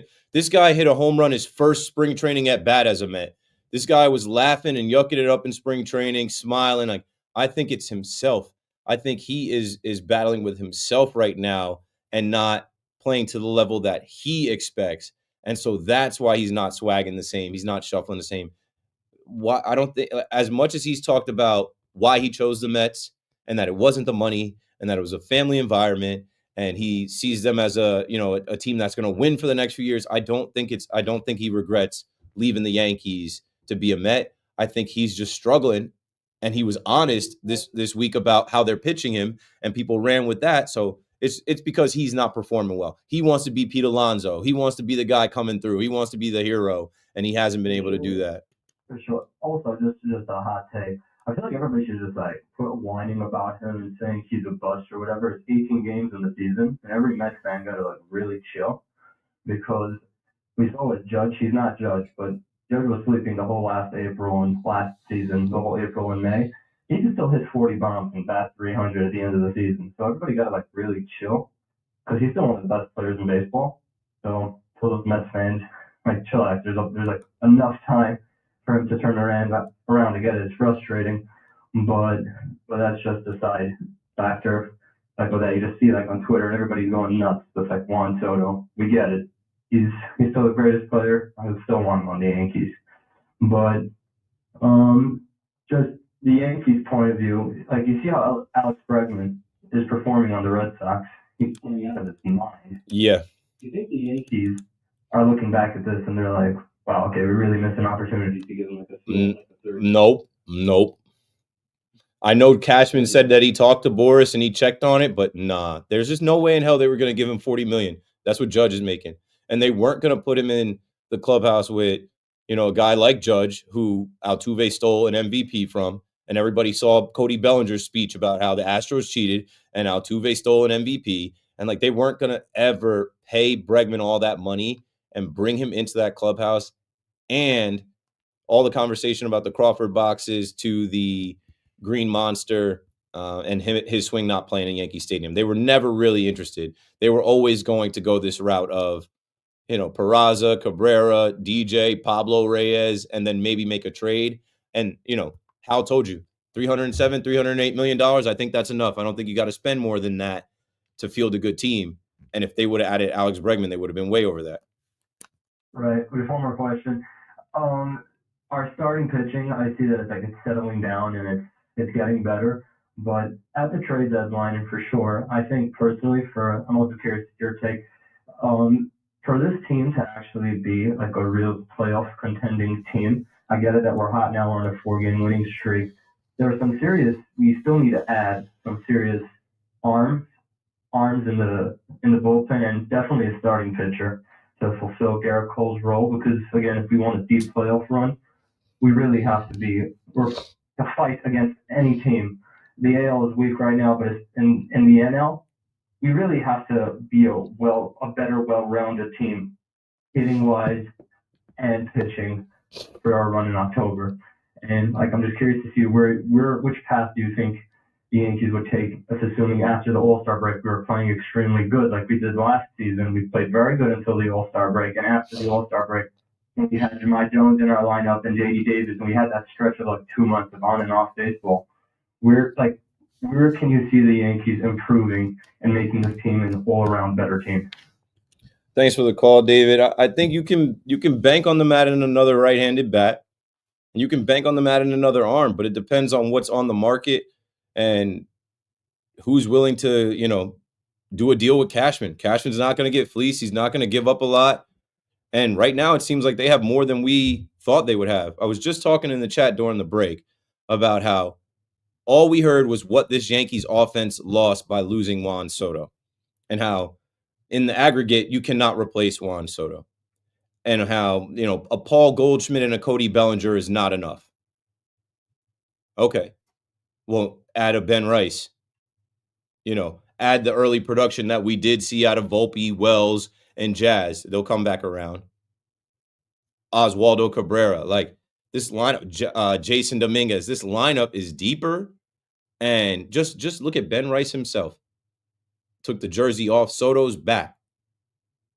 Ben Rice, his production is replacing Soto's production right now. And I don't think anybody was calling the fan. I don't think anybody was talking and saying that. I see some of these baseball nerds online claiming the underlying metrics were plain to see. Anybody that did their research on Ben Rice could see that he had all of the underlying. I'm not on Baseball Savant. And I'm not looking at all that ex-WOBA and BABIP and exit velocity and all that.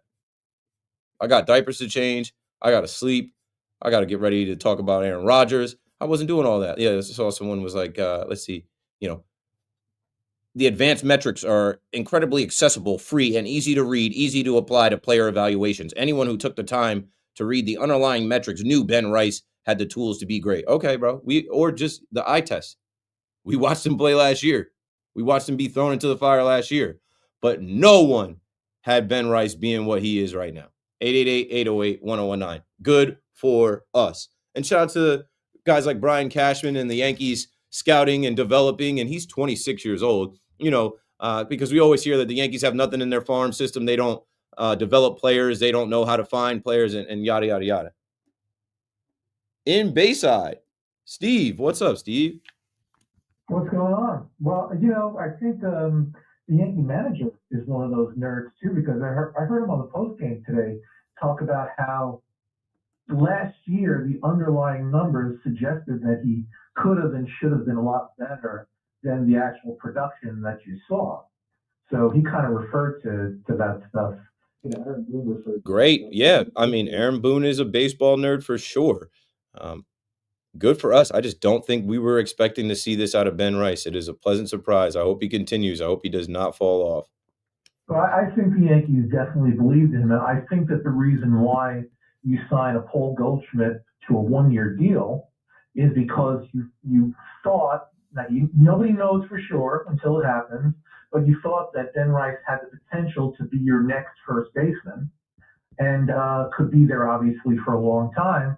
So you sign a transitional guy like Paul Goldschmidt, and this stuff about putting Ben Rice at third base. I mean, what are we talking about, people? Yeah, let's just throw the kid on the hot corner and have him handle that like we threw Jazz there last year.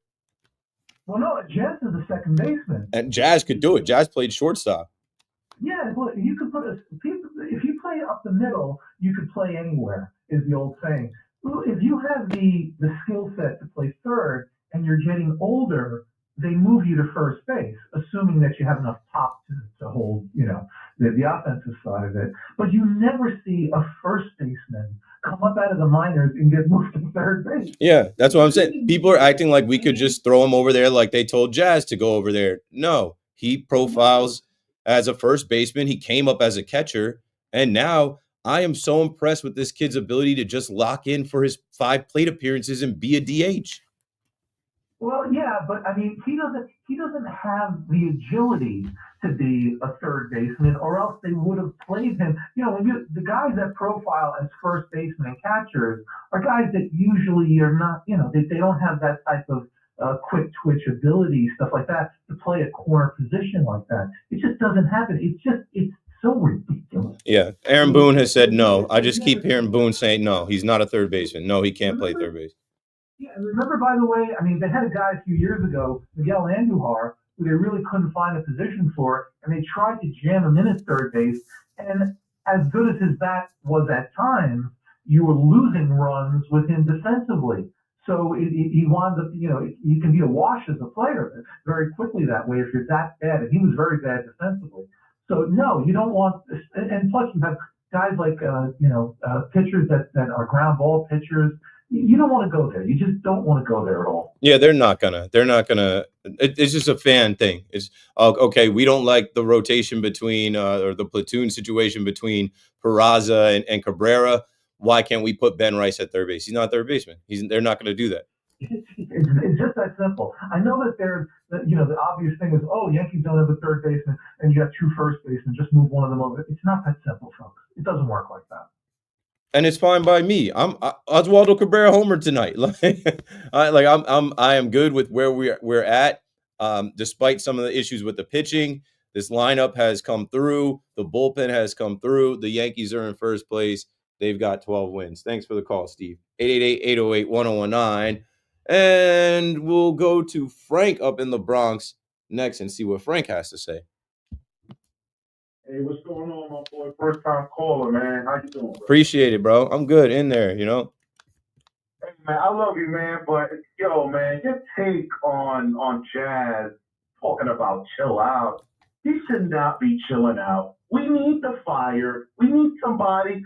I think baseball players are so robotic. We don't need all this and just be quiet and just go out there before. From time to time, we need these fiery guys. Oh, I enjoyed it in the moment. I was laughing. I was cracking up. I thought it was hilarious. And I'm very active on Twitter during the game. I tweeted right to him. The tweet that I sent right after had hundreds of likes. Like I screenshotted. Like if you go at Keith_McPherson and go back 2 hours ago, I was in it. When I say chill out, that's for his own good with the Yankees. I just know how the Yankees handle their business and how, Judge carries him like somebody slapping him on the wrist, somebody's tightening him up. Like I understand the passion and I understand being caught up in the moment, but like, you know what I'm talking about with the Yankee way and how they conduct their business. And that's going on at Georgia and Steinbrenner Field, home away from home. Jazz gets tossed like that. Like he's in trouble right now. But I think we're in a new age, a new era. I think acquiring Jazz, I do believe them getting Jazz was for that, for his personality, for his fiery way of playing the game, just to bring in some spunk. I love it. Let him, squabble it out if he has to with these guys, not, physically, but, if he has to say a couple words to the umpire, it's okay from time to time, because 98% of the time, these baseball players are all professional, by the book, and from time to time they get fiery. He is human. I heard his post game interview, and I like what he's saying. He's human. Fire it up. That's just his game. And I'm sure Aaron Judge pulled him to the side and maybe gave him a couple words. That's what the captain does. I'm sure that's what happened back there. And I don't see too much problems with him. Yeah, let's see, Frank. Like I joked, like, oh, they might sit him down tomorrow. Hopefully they don't punish him. Hopefully because like he's struggling right now. I think that's the worst thing for him. Like if they punish him and it becomes a thing, hopefully this is something that blows over and people don't make a big deal out of, and he doesn't really talk about anymore. The social media thing is where he took it too far. It's one thing to show up the umpire and make a scene. I'm telling you, like, this was instantaneous. Like I sent out the tweet at 9:25. His tweet came out at 9:25.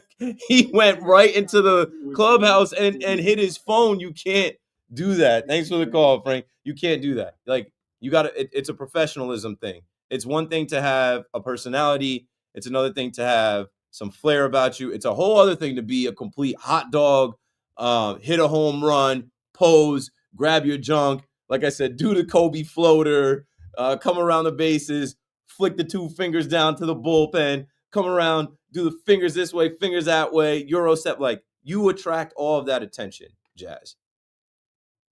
And when you're struggling batting 169, like there are a ton of Jazz haters. I talked about the other day when Jazz homered back-to-back games. He homered Sunday, he homered Monday. And I'm like, Jazz's slump is over, haters.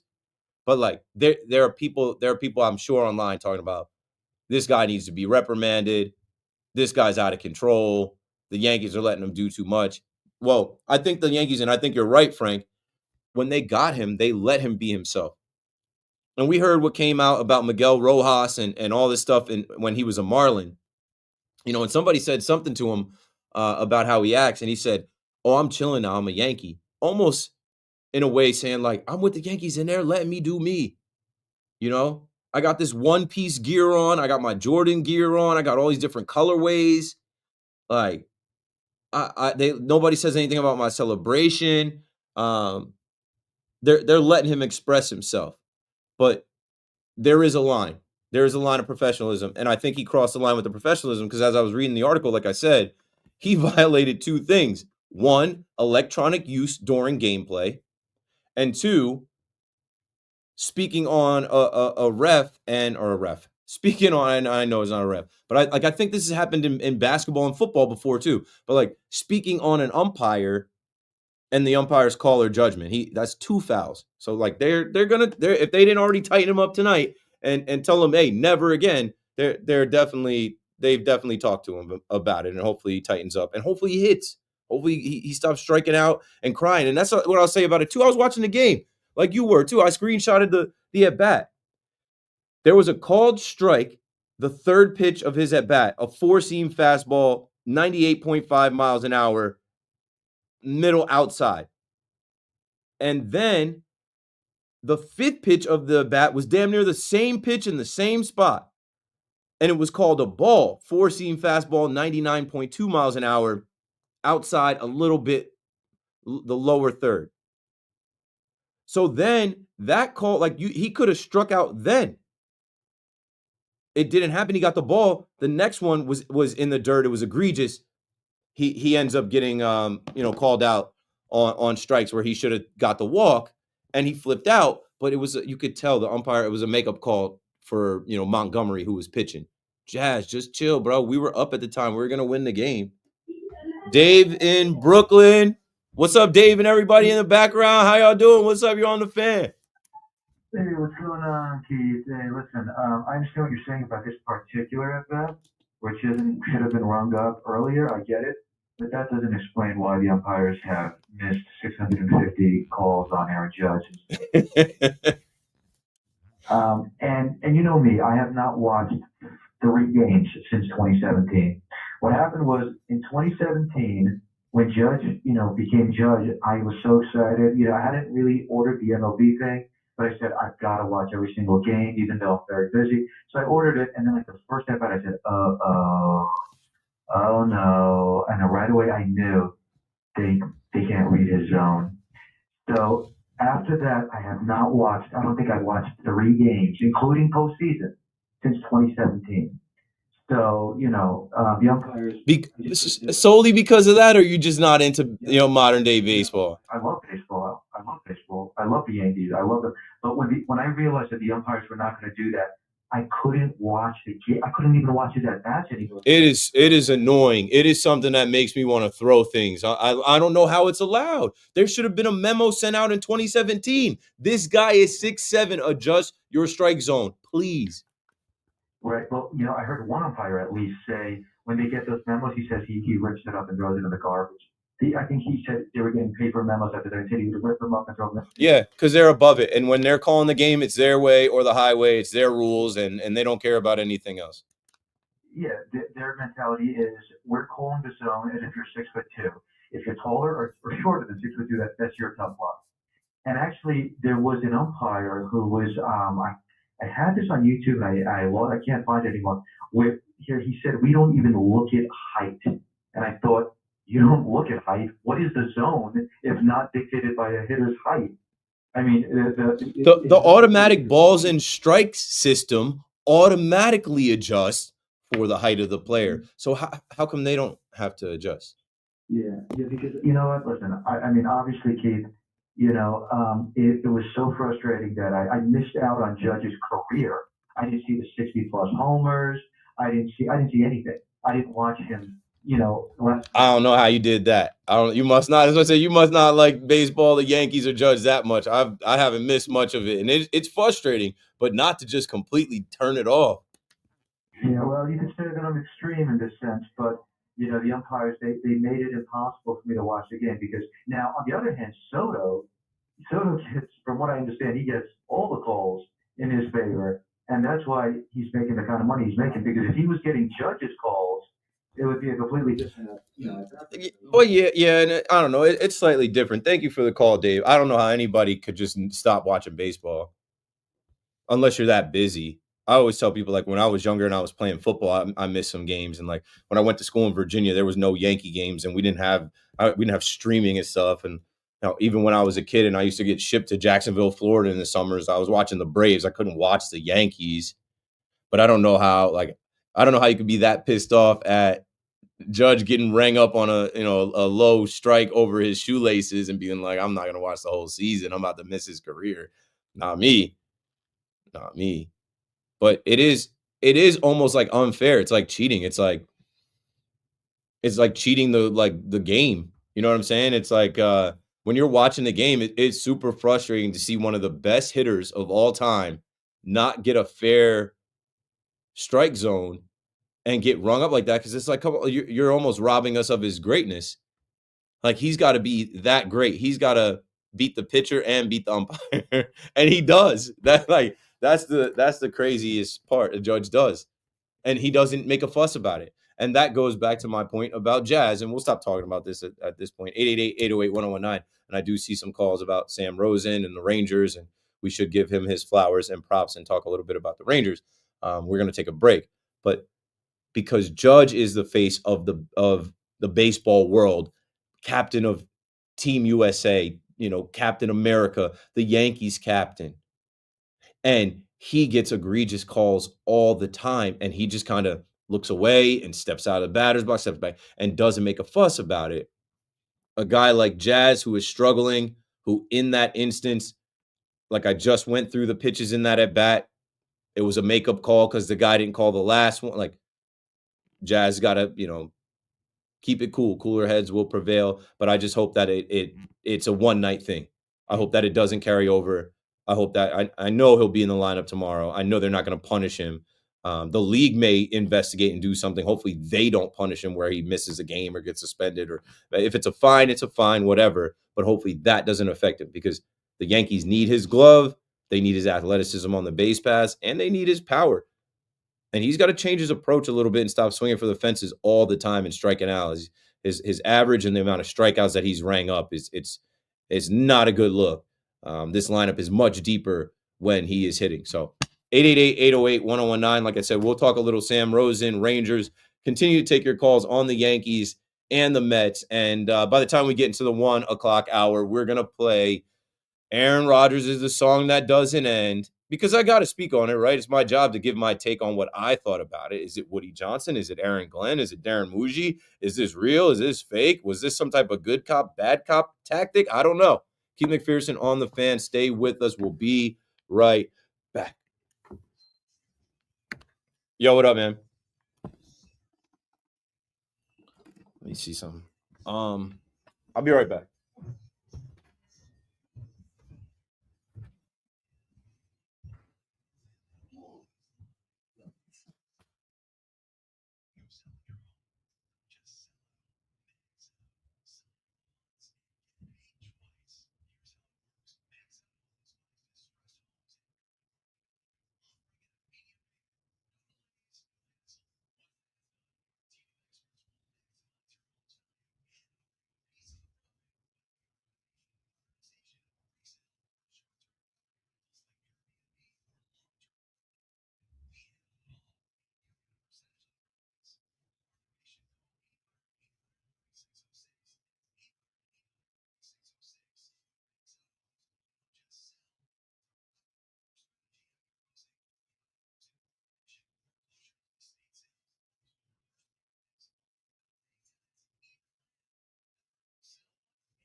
Oh.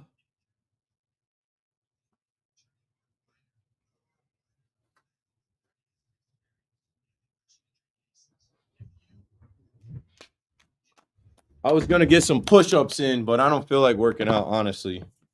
I already did chest today. I got my whole workout set in here, but I don't feel like it, yo. I'm working during the break.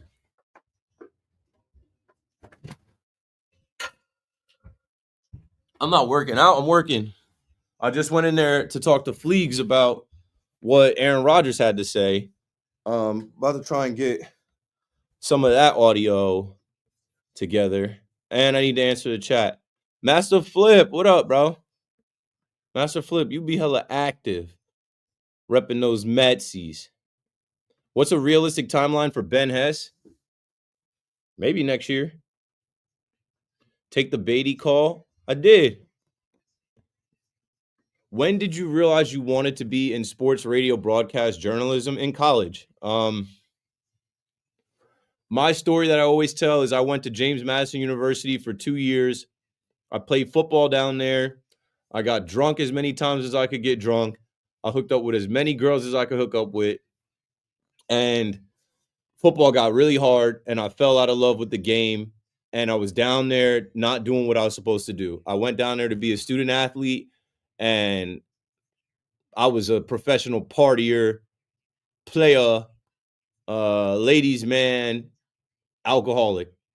And that's me at like 18, 19 years old. And when I went to school undeclared. You know, like Quinn Ewers and Cardell Jones talk about, like, you know, we don't play class. Like, we don't go to school to play class. Like, we go to school to play football. That's where I was at as a young guy. But once I fell out of love with the game and I didn't want to go to practice and lifting and running, it felt like literally hell. I always tell a story. At James Madison University, there was this thing called Hell Day. My freshman year, I did it and I puked.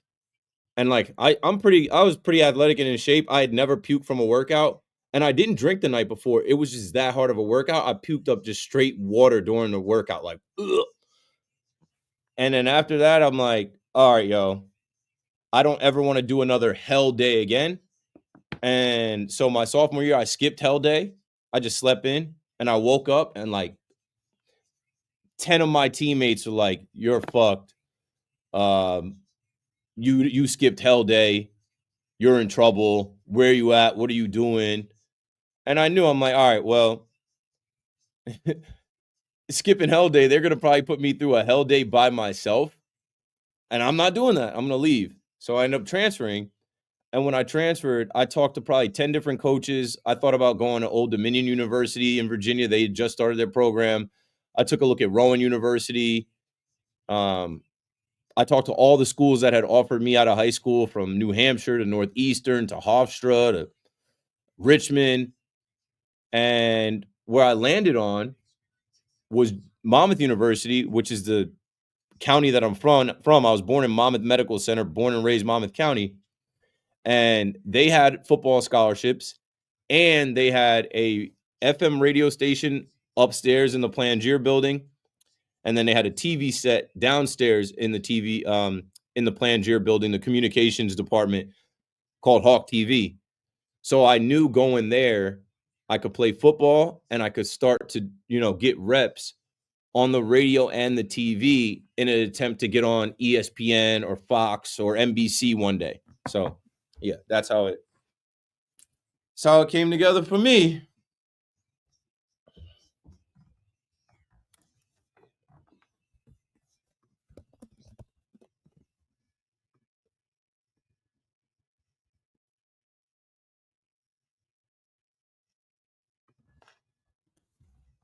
Okay, New York. Call me up at 888-808-1019.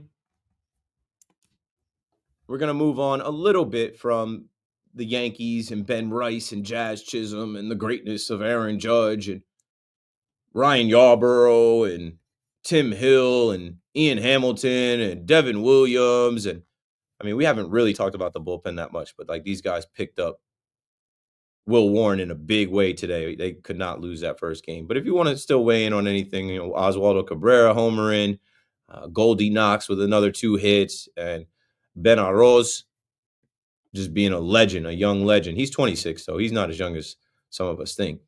We could do that. But, speaking of legends, I started the show, and as soon as I thought about it, I'm like, oh, we got to give props to Sam Rosen. Obviously, the season did not go the way that he would want and Rangers fans would want. But I did shout out the Rangers for getting a shutout win, 4-0, and sending him off with that memory on his last call. Let's go to Bruce in Flushing on the Fan. What's up, Bruce? And the Giants. First on Sam Rosen. You're too young to remember this, but Sam Rosen replaced a very popular broadcaster in Jim Gordon, who did the Rangers play-by-play for 10 years. And when Sam first came on the scene, as a Ranger fan, I was like, well, he's no Jim Gordon. But as the years went by, you grew to appreciate Sam and appreciate his talents. And but it was just interesting. And then how when he first replaced Gordon, a lot of people was not happy because Jim Gordon was a mainstay for many years. He also broadcast football Giants for many years also. Happens all the time. Second point. So if Sam is listening, Sam, it's been a great career. And as a Ranger fan, we will miss you. That's number one. Number two, on Ben Rice. Are you aware that he has started 117 games as a catcher in the minor league? I did not know that was the number. Is that number higher than the amount of games he started at first base? I'm not sure. I just kept on catches. It was 117. He started at 121. He played total. I know he fought a lot of games in AA and AAA when he was down in Scranton and Double A when he was down there. And Boone had said that he was working him a lot in Texans for the training because I think in the back of Boone's mind, he sees possibly Rice's position as a second or third catcher on this team. Yeah, I don't want to say what the Yankees think of him. I'm just, as a fan and observing, I just don't think that the Yankees are going to say, "All right, Ben Rice, you're going to catch." And over JC Escara, who's become a big story, and we know what he had to go through to make it. I don't know if they're going to bump. If Stanton comes back, are they going to bump JC Escara and then say, "Okay, Ben Rice, you're the backup catcher"? Yeah, but hey, if they did, I wouldn't be mad about it. I don't know. It seems like something that they wouldn't do, but I don't know what they would do. On to the Giants. I want to give you my take on the whole Sanders thing.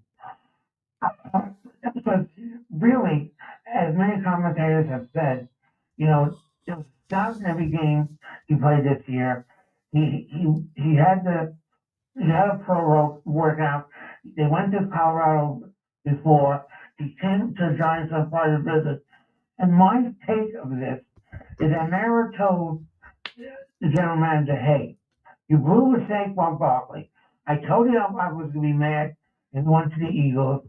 And according to Ryan Dunleavy, the difference of signing and not signing Barkley was only $1.5 million. So I think Merritt told him, "Hey, like I said, you blew it on Barkley. I think the general manager Shane wants to draft Carter.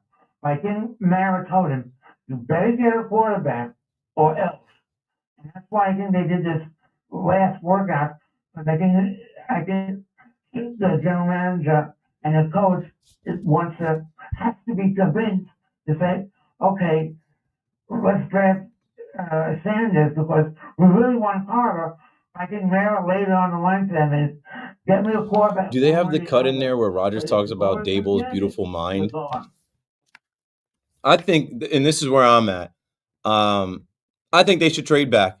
But I was reading an article last night that says it's contentious because they're split. The GM went out and signed Russell Westbrook. Imagine Russell Wilson and Jameis Winston. And then he just told you that puts them in a position where they don't have to draft a quarterback. So I think he wants to draft Abdul Carter. Abdul Carter is on Twitter posting number 56. And this is the second time he's kind of alluded to Lawrence Taylor. Lawrence Taylor's number is retired. But what does that matter, right? That, Malik Neighbors is wearing a retired number. It's like Abdul Carter is signaling that he wants to go to the Giants at 3, or maybe he knows that he's talked to them. And I mean, he did eat breakfast with Brian Dable. It's Carter or Sanders at this point. Now, there's obviously a team picking before them. Are the Browns going to take Carter, or are the Browns going to take Travis Hunter? I think there's people saying that they're going to take Travis Hunter. So we'll see. But I would just trade back. If you're contentious. If Carter's available at 3, you can't. Why? When you went out and got Chauncey Golston this offseason, you already have Kayvon, who you drafted 3 years ago. And last offseason, you went and got Brian Burns, and you already have Dexter Lawrence. Like, you're good up front. You're good up front. But if you draft Carter, this team has no identity.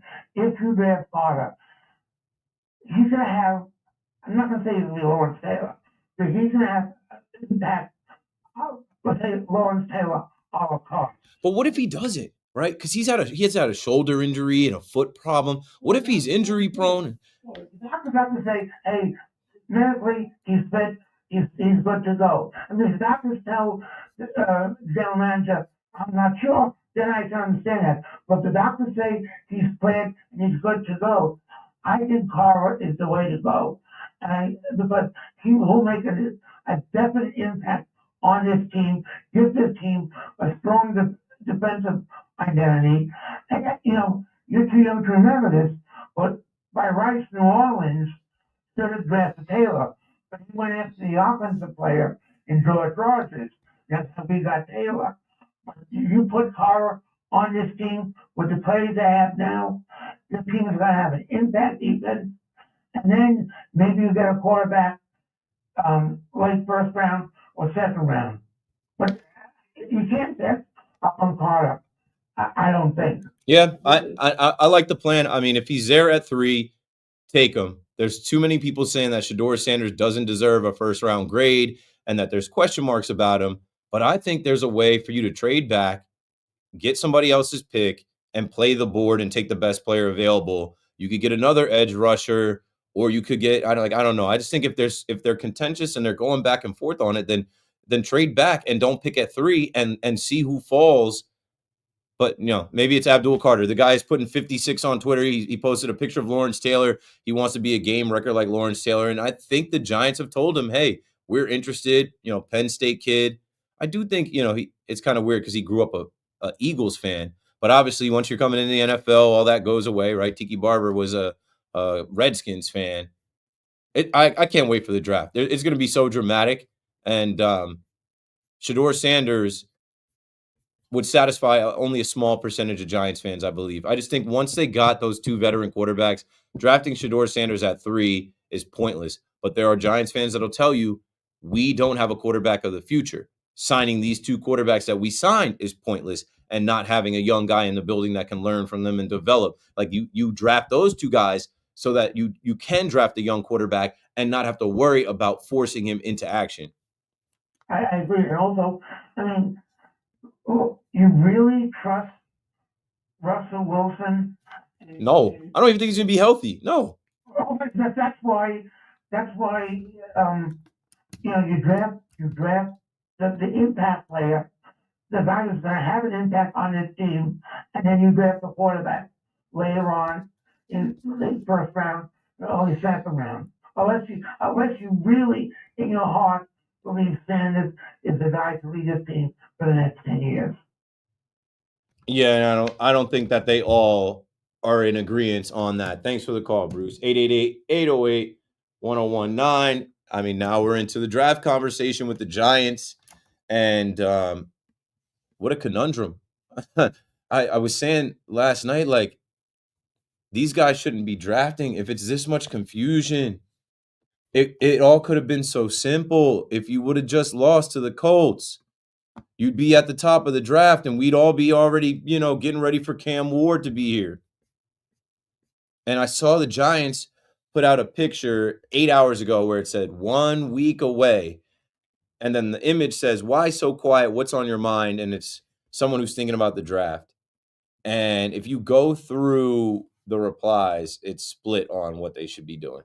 There's people saying, get Carter, but then draft Jalen Milroe later. No, can't trade up and get Cam. No, take Travis Hunter. I just feel like this regime, there's too many cooks in the kitchen. And ultimately, like, we're going to find out real soon. We're going to find out real soon if it's John Mara's influence, if it's Joe Shane's influence. I don't think Brian Daboll really has influence over he's just going to coach. But yeah, we'll play once we get into the 1 o'clock hour. We'll play what Aaron Rodgers had to say about Brian Daboll. Let me keep taking these calls though. 888-808-1019. My guy Ross in Bergen County on the fan. What's up, Ross? Yeah, what's up? Keith, my phone. How you doing? Good. Yeah, so today was bittersweet. Obviously, it felt like these last couple of years this would be the inevitable day you hang up the headset talking about Sam Rosen, obviously, and me and my father were kind of talking about obviously this being the season from hell. Well, thank God this is over with.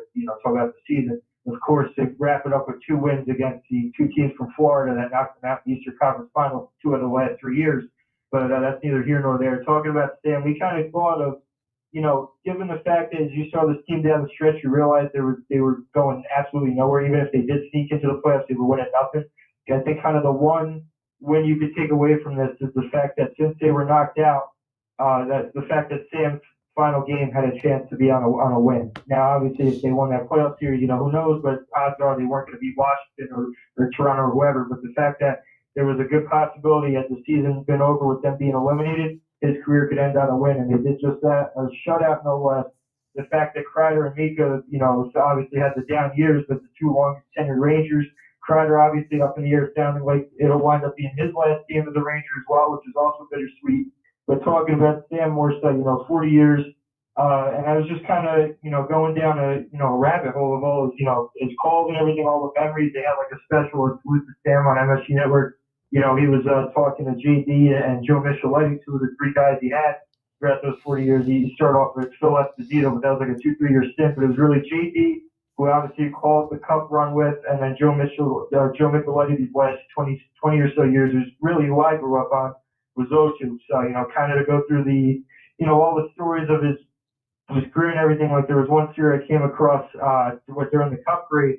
They wanted him and John Davidson in the studio as kind of like a perspective. They thought they were going to miss out on the parade, but during the studio show, they had two NYC cops come in and surprise them and bring them over to the parade. So they got to celebrate with Al Troutwig, who the late great Al Troutwig we also lost this year, but they got to celebrate with everybody else. So there's kind of those fun stories mixed in. Just overall, not only here, but the whole league. You ask other fan bases, they resonate Sam Rose with New York Ranger hockey and just some of the most historic moments the sport has seen in recent years. So the fact that he got to end it on a win, a shutout win, was kind of a really nice moment to cap off an otherwise terrible year. But I'm glad he got to go out on a high note. And I wish him nothing but the best. And I'm about to break after this. Thanks for the call, Ross. I appreciate it. Honestly, I'm not a Rangers fan. I obviously know Sam Rosen. I haven't heard him as much as some of you guys, but I did want a couple people to at least call to give him his flowers and honor him. And I started the show tonight because, from my perspective as a sports fan and someone who has gotten into the media and radio, and I'm only in my 4th year, but like when you see these guys put together 40 years, when you see like, we just, I saw John Sterling hang it up. There are other guys out here that will not be around that much longer either. Rest in peace to Al Troutwig. I feel like there was somebody else in New York sports recently that either bowed out or we're still getting to hear Howie Rose. Howie Rose just celebrated a milestone last year. These voices of our teams and of our sports, these guys that have been the soundtrack to so many moments. It's crazy to think about the longevity. It's crazy to think about how hard it is to even get those jobs and be so consistent for so many years. It's a dream. And you just got to give these guys their flowers because there's a ton of work. There's a ton of prep. There's a ton of sacrifice that goes into being that person. And I can only imagine, they talk about players, and when players retire, how hard it is for them to walk away from the sport after 10 years, 20 years. Like, imagine being the voice of the Rangers for that many decades, and then now it's just done. Even like, John Sterling, like Susan Waldman. Shout out to Susan, still doing it. When we had the call from Bruce where he was talking about, when Sam first came in, people didn't like it. I'm like, that's what happens all the time. There were some people critical of Dave Sims coming in after John Sterling. Dave has been great. There were some people critical of Keith McPherson coming in. There still are. There's people like, this guy sucks. Every day, like, Keith is a loser. Oh my, he's unlistenable. Yo, nobody likes his show. Check the ratings. I'm like, yo, you guys got to give me a break. And we got a break. So 888-808-1019. Yankee fans that are on the line, we will get to you. And in this next hour, we will play Aaron Rodgers is the song that doesn't end. And I'll give you my thoughts on what went down at One Jets Drive with Aaron Rodgers, Aaron Glenn, Darren Muji, and somewhere Woody Johnson was lurking and waiting for the update. So, break. And we'll get an update. Don't go anywhere. 1 hour left. Keith McPherson on the fan. I'm coming right back.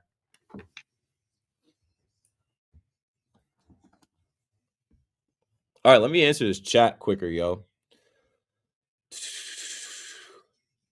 Boone couldn't do better at calming Jazz down. It didn't matter. Boone didn't want to get ejected, and he knew Jazz was overreacting. Judge usually slumps in the beginning of the season. Didn't hit that this year. Yep, so much for a slow April. What are we doing? Stanton comes back? Nothing. We don't know when that's going to be. You got it. Thanks for making the call. Happy to still wear my 22. Hey, if you bought the 22 blank jersey last year, smart investment. That jersey turns into Ben Rice. Oswaldo is perfectly capable at third. He gets too much hate. I know. I always say he doesn't get enough love from the Yankees. Like, just leave him there. Just put him there every day. They don't believe in him like that. They believe that he needs, rest and he needs to rotate to get the best out of him. And maybe they're right. He homered today. Listening from Arizona, great show. Appreciate you. Live from New York. You just don't want to see your guys crashing out like that. It's simple. Yeah, you want, it's just no reason for the extended barking and yelling. But you know what, too? And I'll say this if it comes back up on air. Once you get ejected, you get your money's worth. Once you get ejected, you say what you want to do. You do what you want to do because you're out anyway. What Jazz shouldn't have done is run to his phone. But he's young. He's immature. He knows people are watching. I was laughing. I said, one of us. Like, he tweaked and he went to social media, and you can't do that. That's a violation. That's breaking the code. Yeah, especially Judge's home run record chase. I'm not sure what that's in regards to. Judge's home run record chase. That he's going to do it again, chase his own record down? Sound off where you're at. I'm in Montana. My guy. Arizona. I'm in downtown New York City, but I stay in Hoboken, Jersey City. I'm from the shore, from Monmouth County, Ocean Township. At least, bro, missed 2024. Who we talking about? I don't know who we're talking about. Amazing story. Yeah, I'm blessed, dude. And I always will tell my story because there's a lot of people that think I just got here. On my Twitter today, I don't always highlight the idiots, but I had to highlight this guy today where he was like, you're a perfect example why DEI doesn't work. You shouldn't have a platform. And so I'm like, I see it all the time. But I'm like, all right, let me actually highlight this guy. I'm like, you know how backwards that is? You know how stupid that sounds? Like, because I was born black, I got my opportunities and I got a platform. Because Donald Trump and this administration started talking about diversity, equity, and inclusion, which didn't exist when I was in high school, didn't exist when I was in college, didn't exist when I was in New York City figuring things out, building my resume and my skills. And because of that initiative, DEI, that is why I am where I am. I'm like, do you understand how dumb that actually sounds? You understand how ass backwards that is? What's the number to call? 877-337-6666. All right. It used to be. And then I got used to saying that one. You said, don't mess me up. And now I'm always looking up there like, 888. It's 888-808-1019.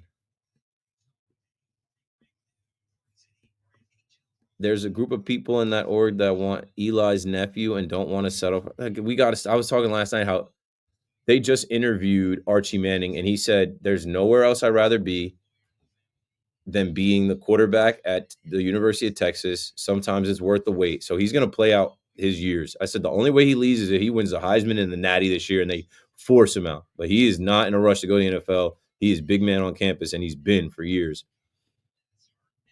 It's kind of crazy. You probably have been following me for almost 8 years. If this is 2025, and then you go back to 2017, 2018, I mean, some of these people have been following me since 2014 with the fan cave. So that's 11 years. But yeah, that's crazy. That's what I'm saying too. So anyone acting like I just landed here or I just popped up because there's diversity, equity, I thought they rolled that back anyway. It's just not valid. It doesn't make any sense. I feel like people that say that, they're jealous. It's like a cry for help. It's like, I can't do what you've done. Nobody notices me. You're only getting your opportunities because you're black. I'm like, damn, my entire existence, it was the opposite. How is there a narrative now that I'm like, where the rest of the black people get all the opportunities? Oh, you were talking about that caller tripped me out. There's no way he stopped watching baseball because of the strike calls. There's no way. Yeah, I think that's crazy.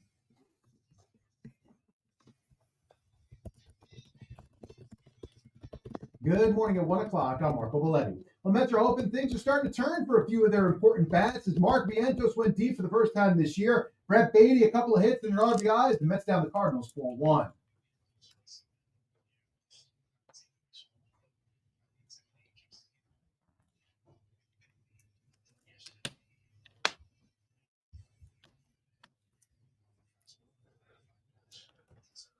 Meanwhile, Griffin Cannon was just flat out brilliant. 6 innings, a 1-run ball, 8 Ks, his second win. Yankees made it 4 straight wins, double the race, 6-3. Ben Rice, another monster night, 4 hits, including a back-breaking 2-run single in the 6th. Oswaldo Cabrera went deep, and bullpen giving up 2 runs over 7 in the 3rd as they picked up Will Warren. Penn is sporting a 0.74 ERA over the last 6 games. And Aaron Rodgers is not happy with the way the Jets said goodbye. A quick 15-minute conversation after he flew across the country without a lot of answers from Aaron Glenn.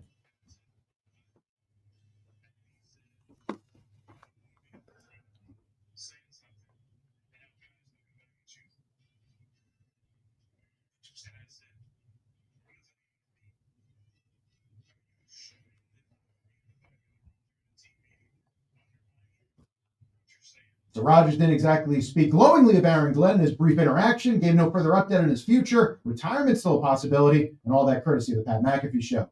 53 degrees, clear skies at Central Park, and that's happening. I'm Marco Belletti.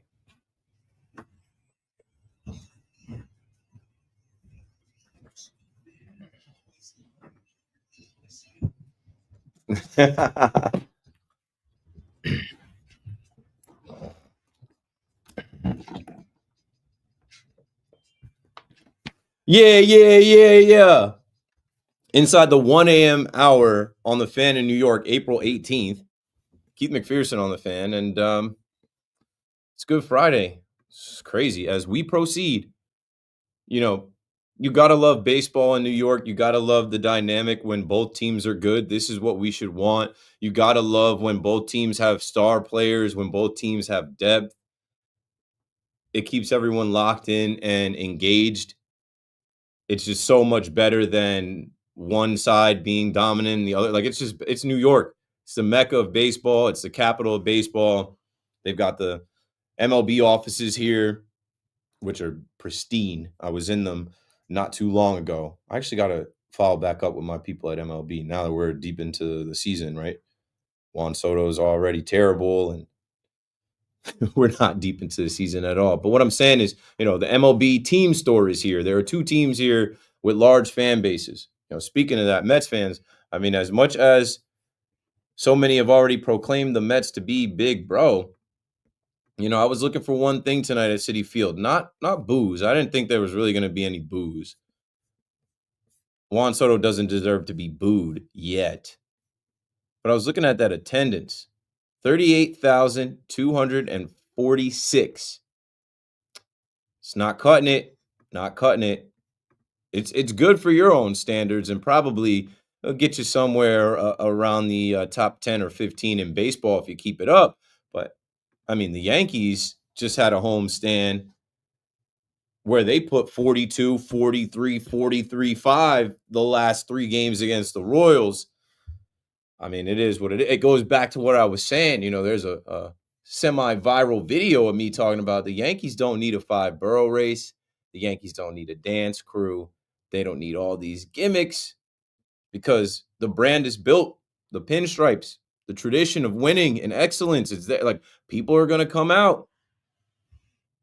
I'm just messing with y'all. Good showing at Citi Field tonight. A lot of fans out there to see the Mets win. I don't expect them to draw like the Yankees draw. Brandon Nimmo hoodie jersey night. Hoodie Soto. Yeah, anyway. 888-808-1019. It's good to win. We have 2 first-place teams with 12 wins. That's going to be the next thing too, right? Every other night it's going to be, right? Because somebody's going to drop off.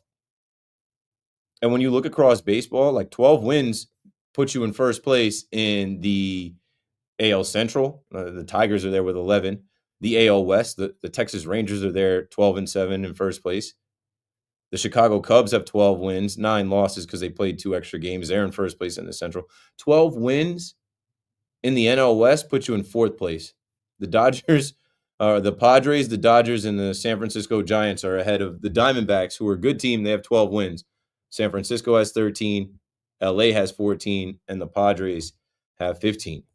So that's a gauntlet right there. There are 4 beasts in that division. The Mets have to keep pace and have to keep winning because, one, you should be gunning for your division, but 2, if you're not able to get a wild card, like the West is going to have the wild cards, we think, but nobody knows. It's so early in the season. We're just at 12% of the way. But it has been fun so far. Let's get back to the calls. 888-808-1019. Everything is on the table from the Met game, the Yankee game, and then obviously the Giants draft. It's looking like Abdul Carter could be a reality, but I think some of the Giants brass and people in there are saying it's been too long. Daniel Jones is not here. This regime has not drafted a quarterback, and it doesn't mean that has to be Shedeur Sanders. There's also a scenario where Shedeur Sanders drops, and maybe they could trade up from 34 and give a pick next year. Who knows? Who knows? Shane's got to get crafty here. They do need a quarterback of the future, but you can't pass on generational talents, and they're tagging Travis Hunter and Abdul Carter as those generational talents at the top of the draft. Nobody's going to complain about Abdul Carter, especially if he comes here and he looks like he's looked. So back to the phones we go, talking about the Yankees, talking about the Giants, and in a couple minutes we will cue up the audio from Aaron Rodgers, and I'll give you my opinion on that. Zach is in New Rochelle on the Fan. What's up, Zach? I'm doing great, man. I hope you're doing well. I hope the baby's doing well too. Yes, sleeping like a baby. He's been asleep since like 7:30, 8 o'clock. That's how we like it. Hopefully he doesn't wake you up tonight. Nah, my wife and my son wake me up around 7 a.m. I go to sleep like 3:30. I wake up at 7 a.m. If I got to help, I got to help. I get up, do what I got to do, and then I go back to sleep, and then I get back up by 10. I've been doing it now for 2 years. Oh, that's great. That's great. Just, I know it's a little too early in the season to talk about this, but I think you would agree for the Yankees, it's World Series or bust this year. Yep, and win it. Cannot lose back-to-back World Series. We won't ever live it down. Exactly. But I just want to get your opinion. Do you put the Mets, I know you're a little biased because you're a Yankee fan, but do you put the Mets in the same conversation as the Yankees? No. Now, I don't know. What do you mean? What's the conversation? Do I put them in the same conversation as far as their chances to get to the World Series and win it? No. Because they have a much tougher road. Okay, would it be a disappointment if they can't ultimately win the World Series this year? If the Mets win the World Series, will it be a disappointment? No, it'd be a huge celebration in this city. No, meaning if they would lose, if they wouldn't be able to win the World Series. No, if the Mets get back to the World Series, that's an accomplishment. I think the bar for the Mets is get back to the NLCS because that's where they were last year, and they stripped away some important pieces last year, and it seems like they've kind of still figured it out without some of those guys so far. No. And I mean, as much as we as Yankee fans are spoiled and people want to say, oh, they embarrassed themselves in the World Series and Judge dropped the pop-up in the 5th inning. Man, I enjoyed the hell out of last season more than the season prior to. And I got to go to the World Series games. I got to live that experience. Like going to the World Series, like if you're a Seattle Mariners fan, you don't know what that's like. Dave Sims got on with me and I was like, yeah, we lost the World Series. He stopped me dead in my tracks. The World Series? Like, what are you like? You won the American League. You got to the Fall Classic. And because you lost it in 5 games, you're minimizing like it wasn't an accomplishment. It was. But we just, as Yankee fans, we know it's like you said, championship or bust. And they got to get back there this year in this American League. I believe they can. I'm not going to say that the Mets can't. But as I was just going through the National League West, like those 4 teams in the National League West are going to be super tough. And we'll see what the Mets look like when they start to, and I'm not knocking their competition that they beat because it's early on in the season. Anybody can beat anybody. But like they beat the Marlins, the A's.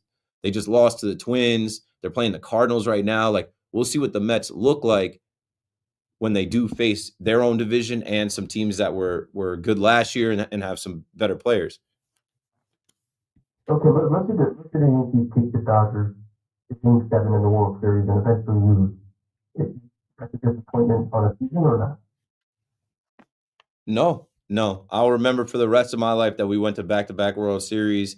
It will hurt like hell. I'll say that this last World Series, it took weeks to get over, and losing back-to-back World Series, especially if it's to the Dodgers, and then the Dodgers are the first team to go back-to-back since the Yankees. Like there's generations of Yankees fans that would just be a permanent hole in our hearts. It would be pain.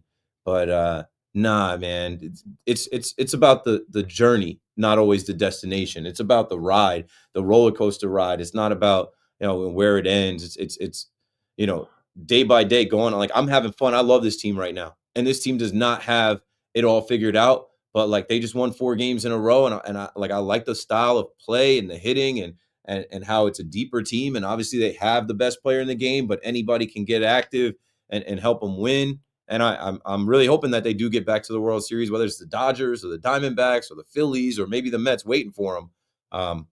I said last year the Yankees' origin story started, like if their next championship, if it's this year, that origin story started in the World Series in the 5th inning when they collapsed like that, when they were 1 foot in the air thinking they were going back to Cali and they didn't get on that flight. Like a lot of those guys had to learn from that. And I feel like Judge, like look at Judge. I feel like Judge really took that hard, and he didn't come out and have a slow April, and he's having the best start to his career because man, this had to be the hardest offseason for him, knowing that he failed at that level. And you got to lose to know how to win, man. Those experiences are what make you. Sports is like life. Like when you lose in life or you struggle in life and you have hard times, you come out on the other end better for it, and that's my real hope with this team. I appreciate the time. You keep going, and thanks very much for the call. You got it. 888-808-1019. And for the Mets, right? And I'm not a Mets fan, but I'm a baseball fan. And that's something that people don't get either. Like, oh, how much you going to talk about Juan Soto? A lot. Every single day. Every single day. Because I'm watching him. I'm going to talk about Mark Vientos and Lindor and Brett Beatty. I'll sing the praises of a Griffin Canning because I'm a baseball fan. I'm a radio host in New York City. I'm watching these guys play. And for the Mets, if I was a Met fan and we signed the generational talent that is Juan Soto for all of this money, who was the 3rd place MVP vote getter in the American League, and we know what this guy is, and right now we're in 1st place, a game up with 12 wins winning, and he does not look like himself, I'm sitting back like, just give it time. There's gonna come a time when it all starts to click. And Soto is postseason proven. The Mets are winning games right now. Win enough games so that you can get that monster into the postseason tournament, and then he'll show himself. Slow heartbeat. The postseason games do not affect Juan Soto. He's going to hit. So if I'm a Met fan right now, I'm looking at things like a Griffin Canning. I'm looking at things like, okay, Brett Beatty, he's waking up. Brett Beatty was looking like the whipping boy, quadruple A, not beating the allegations that he's a minor league player. He's starting to come out of it. Okay, Vientos homer, good. Lindor back home, 3 knocks, great. Bullpen solid. Like I was looking at this Mets game tonight, and I'm like, okay, in the past watching the Mets, and like I didn't grow up watching the Mets, but I've watched them in these last couple years, and historically, that lead wouldn't have been safe. It would be a different vibe and feeling with 4 runs scored in the 2nd inning and not being able to manufacture any more runs with Griffin Canning on the mound. It'd be like, how long is Canning going to go, and when is this bullpen going to implode? And they did not. So I think the conversation around Soto has to slowly die down. And I know the tabloids aren't going to help that. I know we're not going to help it here at WFAN it's morning now, but when you hear the morning show and all the shows after that, they're definitely going to talk about Juan Soto still struggling. Juan Soto going over. Juan Soto striking out, grounding out. Not, like, what's up with this guy? But what I'm saying is the bright side of all of this is the Mets team. They're winning. They're in 1st place. And arguably the best player on the team, which Alonso should get that nod.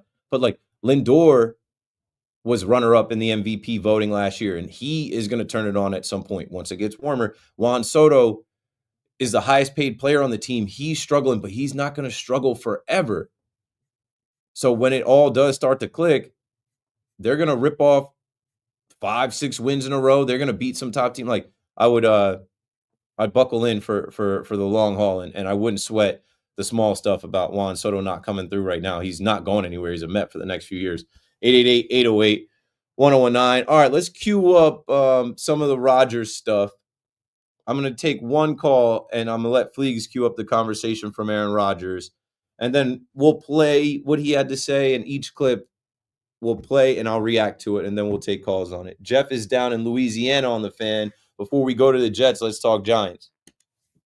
Oh, hey, Keith. I've been wanting to ask you this question, but I was thinking, well, maybe it would sound kind of odd, so I've been hesitant.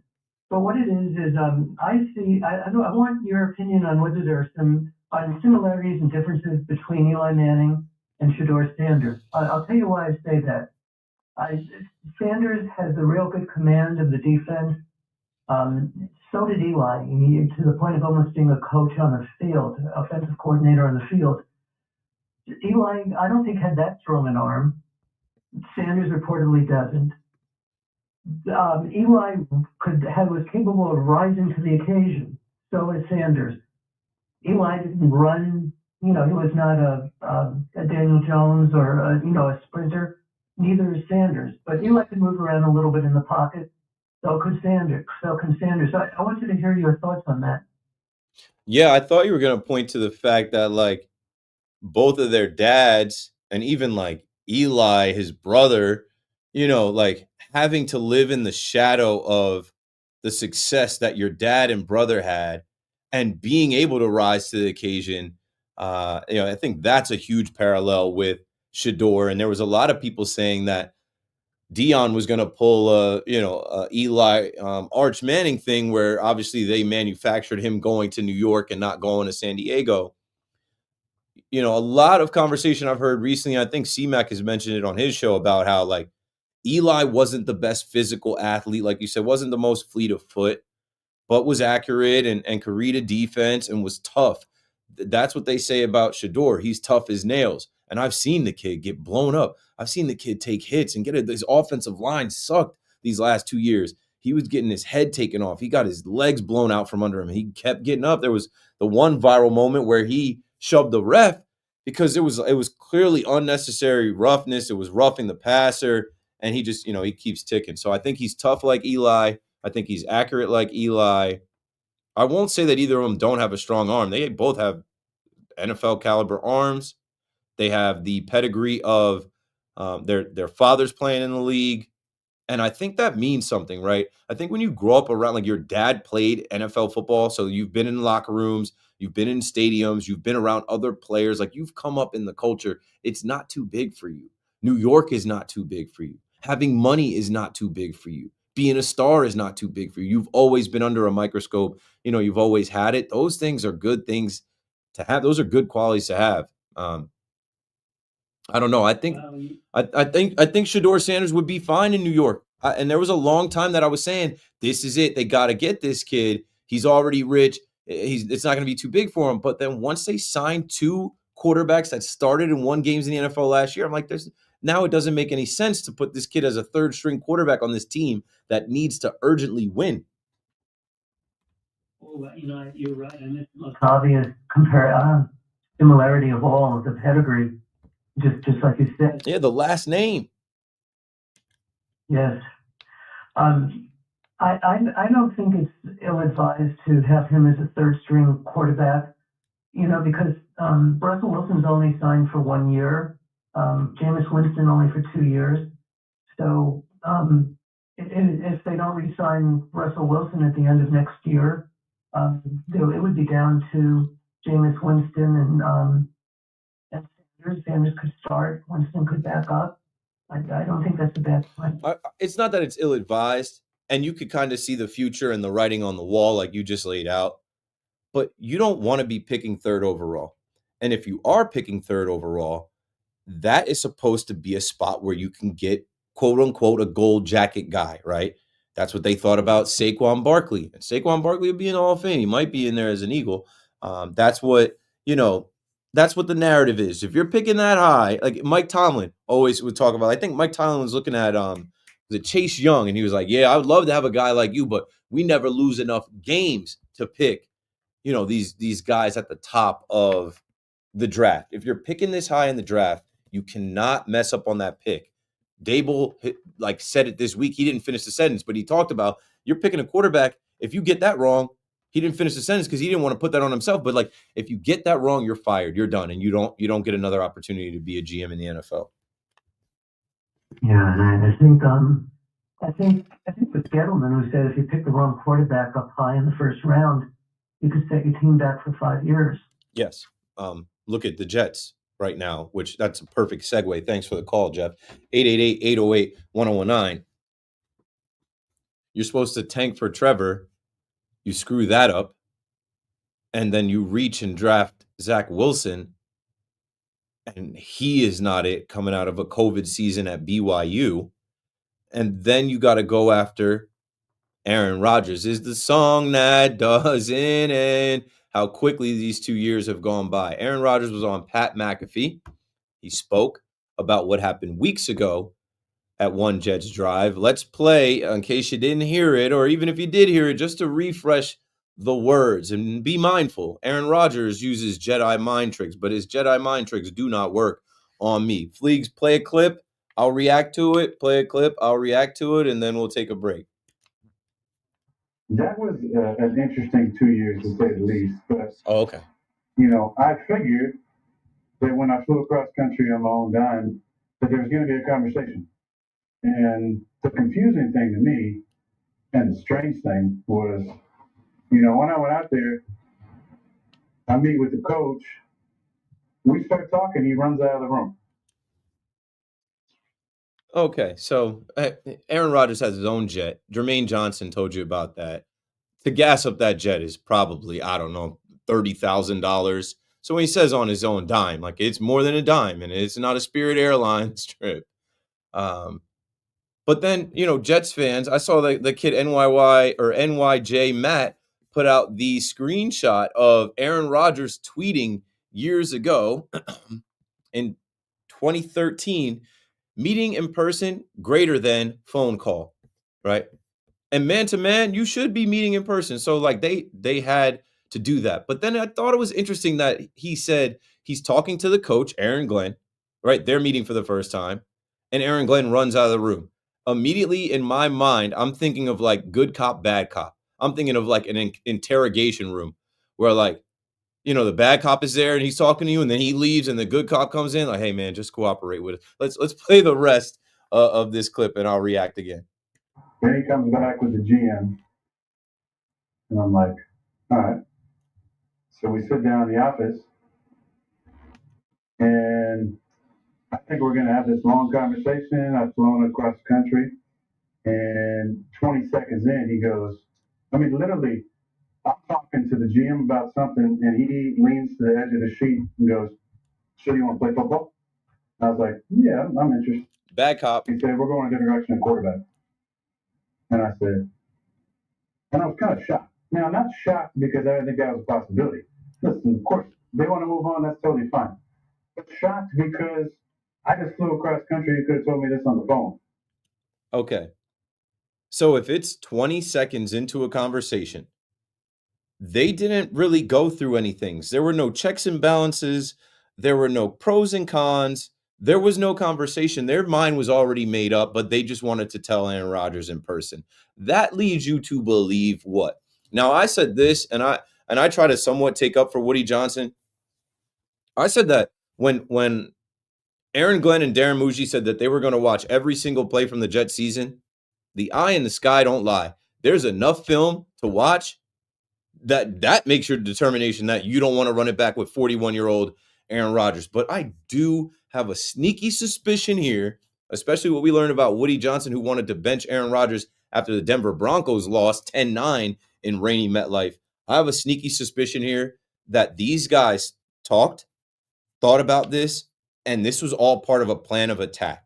You don't bring a Hall of Fame quarterback here who fans love and players definitely love, and people inside that building had a relationship. You don't have him fly all the way back to have a short conversation with him. And so I do understand Aaron Rodgers have an issue with gassing his flight up, paying for that flight across country for a conversation that could have happened over the phone, but they weren't going to do it over the phone. I felt like this was an ambush. I felt like this was tactical. I felt like this was strategic by the Jets. Let's continue on with the quotes from Rodgers. If we weren't even gonna have a conversation, and this is verbatim exactly how it happened. So I said, huh? And he goes, we just want to know how you want it released, the messaging. And I said, verbatim, I don't give a about the message. And I said, why? And he said, I don't want to be up in front of the room saying something and have guys looking back at you. And I said, what does that even mean? Are you assuming that I would be in the back of the room during a team meeting undermining what you're saying? Yeah, so like I don't get that. Did you already have your mind made up about Aaron Rodgers? Did you talk to Rob Saleh or something? Did you talk to player? Like how does that even come out of your mouth, or even Aaron Rodgers relaying that? I don't think he would make that up. I think there's some insecurity there from Aaron Glenn because one, the quarterback should be in the front of the room. A lot of times you see the quarterbacks in the front of the meeting rooms. Quarterbacks aren't hiding in the back. A lot of times they have to speak or whatever. But like I feel like there's some insecurity here. This is ego. This is my ego versus your ego. I'm the man now. You're not the man now, right? And for him to voice to Aaron Rodgers that like, why would you think Aaron Rodgers would be doing that? Maybe Aaron Rodgers wants to buy in. Maybe he wants to be here. Maybe he does want to play football. I thought that was super weird. Did you get that from Rob Saleh? Did Rob Saleh say he was doing that? I don't want to be up in front of the team and guys looking at you. That's a power struggle there. And I think that was decided before Aaron Rodgers got there. Like, hey, I said this. Aaron Glenn, this is his team, his regime. He wants to be the top dog. He wants to be the guy that everybody goes. And continue to play it before we break here. I said, you don't know me. And he said, you don't know me. And then I said, exactly, which is why I flew across the country to have a face-to-face meeting with you to talk about my experience with the Jets and to hear your vision for the team. 20 seconds in. What I thought was going to be a couple-hour meeting turned into like a 15-minute meeting, and I walked out of there. But so at that moment, that was a strange meeting for sure. Okay, you can cut it. So this was all an ambush. This was planned. This was a setup. This was good cop, bad cop. They had their mind made up that they were going to move on from Aaron Rodgers for X amount of reasons. I think I could go back to my notes and I had all of these things from how he played to the new. Honestly, Aaron Glenn should have had a much nicer approach. You got the job because of how they failed in these last couple years with Aaron Rodgers. You should be thanking the guy. And what I have to say to Aaron Glenn, and like I do believe in Aaron Glenn coming over from the Lions, but like, damn, bro, for you to be such a hard ass, the Lions failed these last few years. They failed against the Niners. They should have been going to the Super Bowl. Then they had a better season and had an opportunity at home, and that defense was not ready for Jaden Daniels and the Commanders. So why are you so boisterous? Why are you so big? Why are you acting like you've done something already in that building? Aaron Rodgers has done more than you've done in the building. That rubbed me the wrong way. And the last thing I'll say about it before we break and take calls on it is they better win. They better win this year. And Justin Fields better work. That is the only thing that's going to matter. Because Aaron Glenn's personality of a no-nonsense guy and I'm going to be there, that only works if it turns into wins.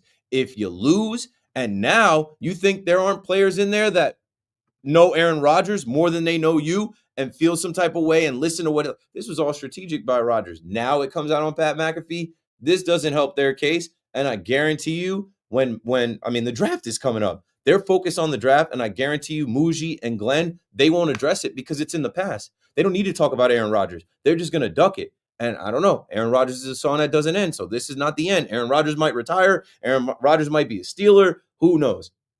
Taking your calls at 888-808-1019. I've got about 23 minutes left of this show. Call now. This is Keith McPherson, your nighttime host. I'll be right back.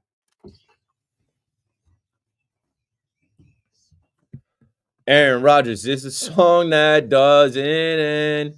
Aaron Rodgers is an interesting cat. Aaron Rodgers is always playing Jedi mind tricks. Don't know what to believe with that guy. Okay, just because someone has the money, like if I had to drive somewhere that required me to put $40 in my gas tank, and when I got there, they were hoeing me around and wasting my time, I'd be mad that I put that $40 in the gas tank to make the trip. I got the $40. It's the principle about, yo, if this is how you guys were gonna approach me, this could have been done over the phone. This could have been done over a computer. If you had this plan, if this was how you were gonna do this, and then that's why I said they hoed him. They wasted his time. And there are some Jets fans that are like, yeah, screw Aaron Rodgers. But like, this doesn't work well with your team, his former teammates, and it doesn't look good across the league. Glenn, fourth worst Aaron in NYC. Oh man. Fourth worst Aaron in NYC. So I don't know how you're stacking that. Aaron Judge is the best. Aaron Boone, second best. Aaron Rodgers is third. Aaron Glenn is fourth. C-Mac, who is pro Aaron Rodgers and pro Aaron Boone, called himself an Aaron Karen. I don't know what that means, Joe. An Aaron Karen. Aaron Rodgers is an Aaron Karen. I get that. First time hearing that audio, the Jets stay doing Jets thing. Bro, the more things change, the more things stay the same. Same old Jets. Only the Jets can out Jets the Jets. They look classless. Yeah, it's not going to play well. It's not going to play well as far as like social media and how media members are running with it. It's not great. I'm not agreeing with the Jets, by the way. They better win or this does not go away. And Justin Fields better be good. Maybe Aaron is going to run for vice president. When's the next election? The owner got an F rating, and I think he was involved with this behind the scenes. This paints a target on Glenn's back the second things start to go south. Yeah. That's what I'm saying. If Justin Fields sucks, it's like, this is who you went to get. You had Aaron Rodgers in here. You should have coached him up. You should have added talent around him. The Lions were down to their last players. I think Glenn got the most out of what he had. Yeah, whatever. That was a huge fail. You could put it on Jared Goff, but what I'm saying is your team failed like that. Where is this boisterous attitude coming from? You haven't done anything, not as a head coach and even as a defensive coordinator. Your team that you were just with flopped all time. As a Mets fan, I respect your grind. It's cool you were on WFAN Live and still have a live stream going and answering questions. Big ups. I'm like that, bro. And I don't, you know what I'll say? And I'm gonna leave that. Mets fans that anonymously hate on me online, I like going back and forth with y'all. I like hating on Mets fans. It's fun. But I don't take any of this stuff personal. Even when people do take racist personal shots, like, I don't know these people, man. I am living an absolute dream. I am a regular dude. You could see me at the stadium. You could see me at events. You could see me right now. This is me. I'm streaming on my YouTube, my Twitch. I do this as something that I just realized, like, it's an extension of my show. It grows my brand, my voice, my name, my likeness. There are people watching this over these last couple weeks that don't listen to the show on the radio. And what I put two and two together with was like, the only people that have to listen to the audio only at 1:36 in the morning are people that are at work or driving. If you're at home, you can watch the video and listen to the audio. And what I'm going to figure out is how to wire up this audio into my MacBook so that it is clear audio, so that it is HD audio. And I know how to do it. but there's a couple ways that I got to do it. So, yeah, I think it's funny too. I meet people that are like, I'm a Mets fan, but I love your show. And I'm like, wow, I have carved out a lane as the #1 Mets hater. My heart is full. My heart is full. Let's see. What's going on, Keith? I'm sorry. The Yankees are good for now and they're in first place, but they won't be as good without Soto. Okay. Love Aaron Judge. He's a phenomenal player, but he's no Ohtani or Soto. Okay. That's your opinion. This is the opinions business. Go on. I'm a Yankees fan, but we're going to be hurt without Soto in the long term. Maybe not short term, but long term, the Mets will win a World Series before the Yankees do. I hope I'm wrong. That is a guess. That is your thoughts. I used to think when the Yankees won the World Series in 2009 and I was in college that I would get a job in New York City and I would see at least 2 or 3 World Series parades by now, you know?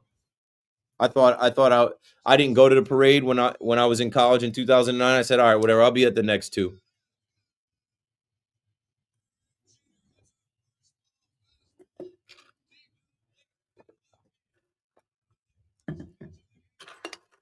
All right, let's wrap this thing up.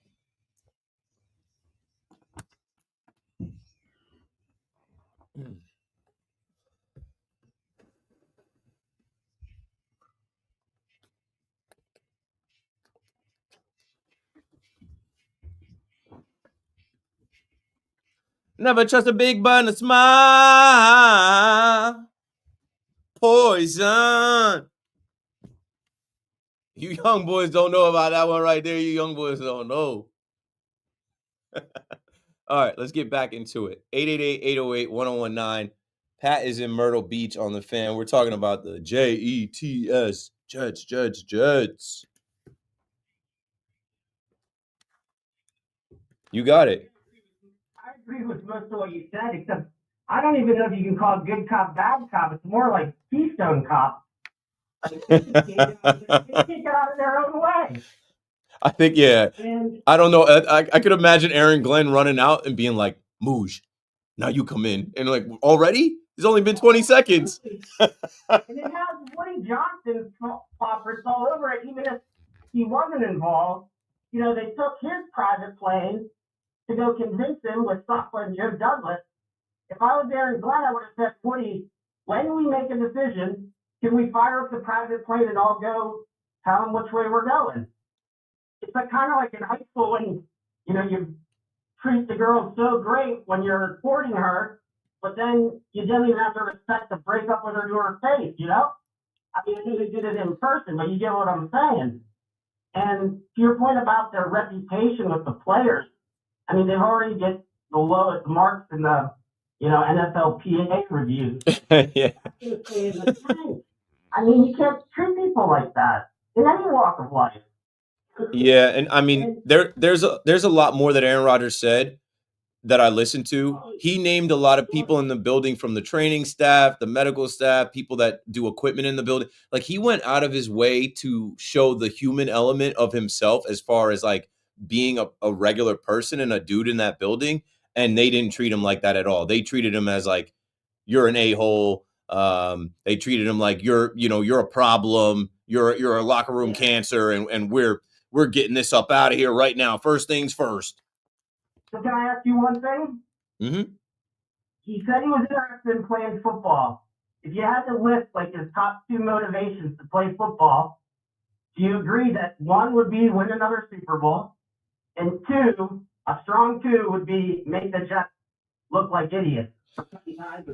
Yeah, I mean, everybody's motivation in the NFL is to win a Super Bowl, but I think his two are both tied to the Jets. 1, not to go out with that last season that he played for the Jets, and 2, to stick it to the Jets and be like, you went with Justin Fields, and like, how funny would it be if he joins the Steelers?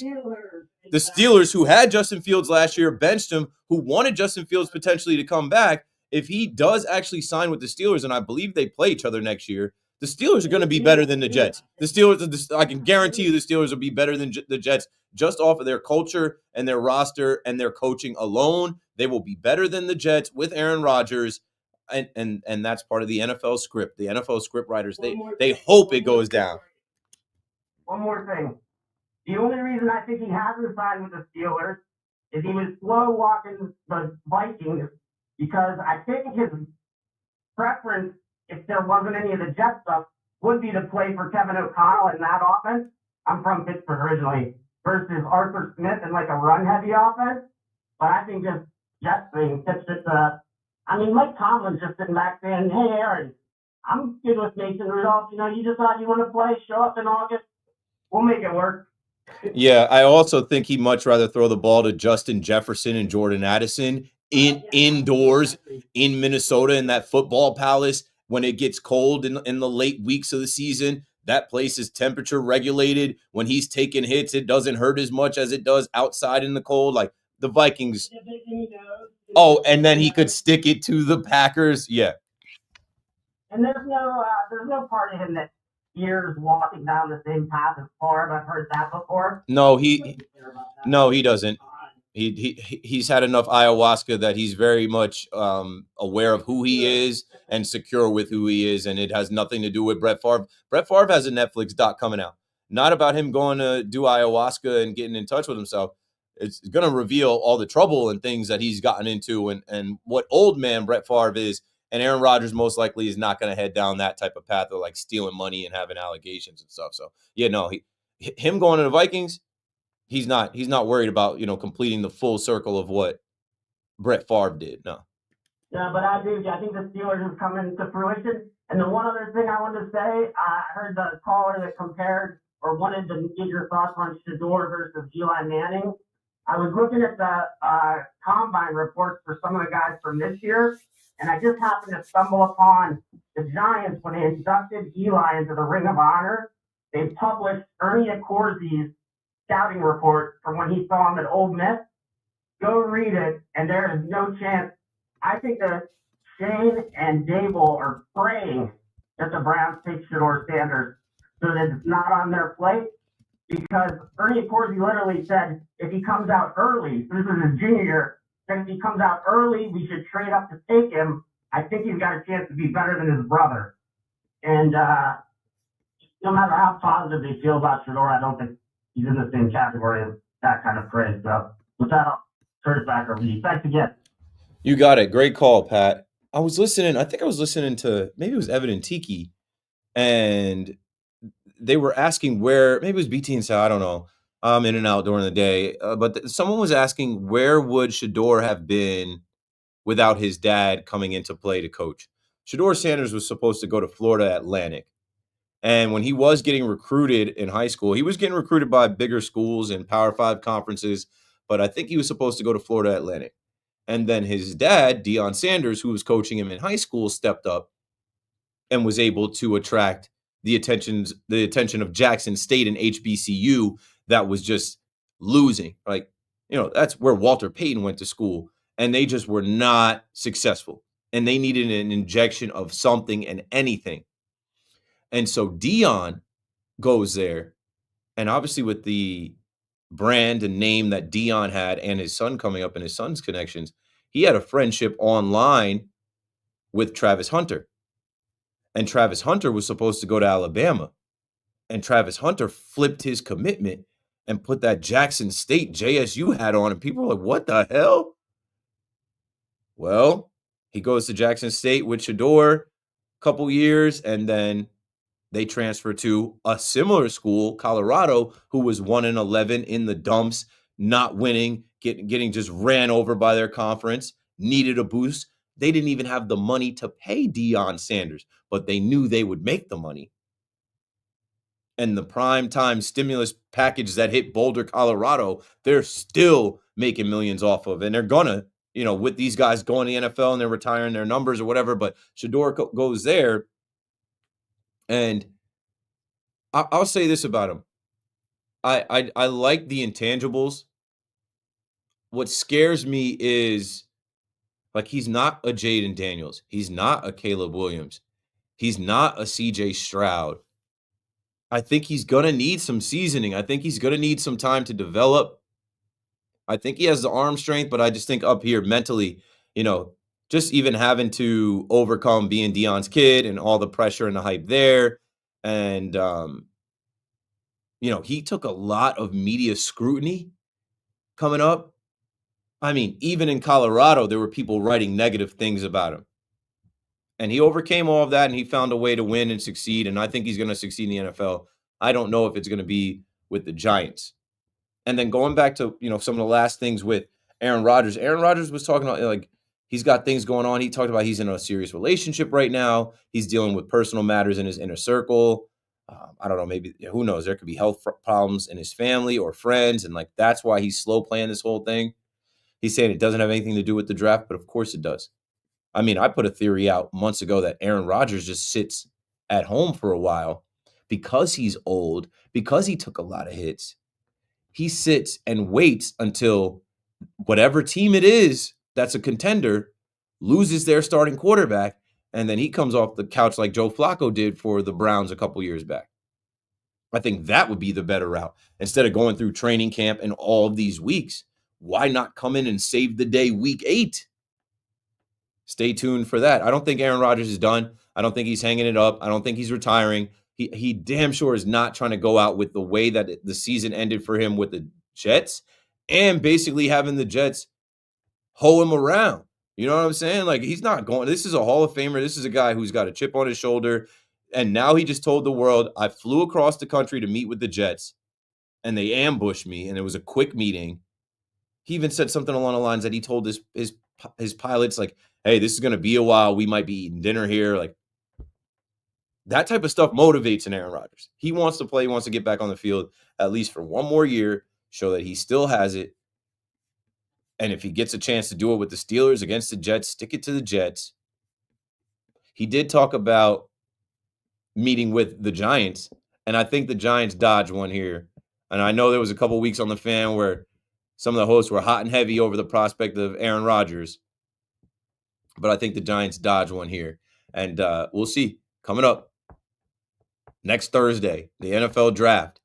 In that first round, wouldn't it be masterful if Joe Shane can get Abdul Carter at 3 and then trade back into the first round with the 34th pick, get either Shador or the Ole Miss quarterback, Jackson Dart. I think Giants fans would be satisfied with that. Okay, we still got the best defensive player on the board, the generational talent, the pass rusher. You got to be able to rush Jalen Hurts, Dak Prescott, Jaden Daniels. But then we do get a quarterback of the future if Shador does slip, which some people think he's going to slip. I don't think he's going to slip that far. 888-808-1019. I'm running out of time. I got 5 minutes left. If you'd like to get the last word in, and before we go back to the phone, I have a Yankees call. Now Shador is projected to go number 9 because of Derek Carr's situation with the Saints. And I very well think that could happen. So, like, if the Giants aren't punching that ticket for Shador Sanders at 3, what would they have to give up to come back into the first round and try and get Jackson Dart? Tankathon has them getting Jackson Dart with the 34th overall pick. Okay, last 4 or 5 minutes of the show to the Bronx. We go. Jay, you got it. You're in there. Talk to us.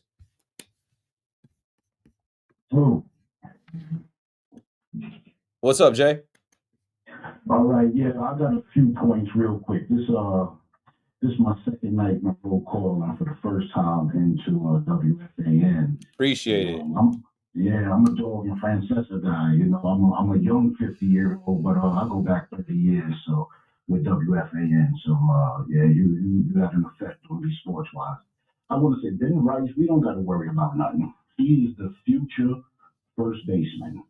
He's our first baseman for the next 10 to 15 years. As far as him getting at bats and standing and trying to remove all of that, the bottom line is the guy is our future first baseman for the long haul, in my humble opinion.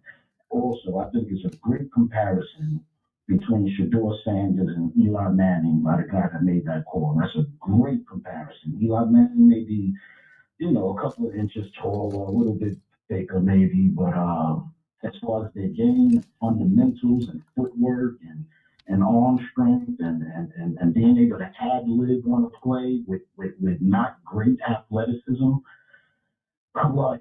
I mean, just think about it. Eli even threw up the greatest play in Eli's career is throwing it up to David Tyree.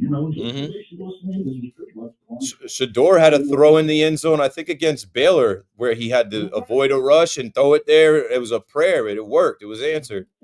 Exactly. And then just a couple more points. Aaron Glenn, he's fashioning himself the next Mike Tomlin. He wanted to look Aaron Rodgers. He wants it to be known moving forward when everybody look back on however it ends. How it began is I looked Aaron Rodgers in his face, man to man, and I told him I'm moving forward with the organization. Facts. And I'm the captain now.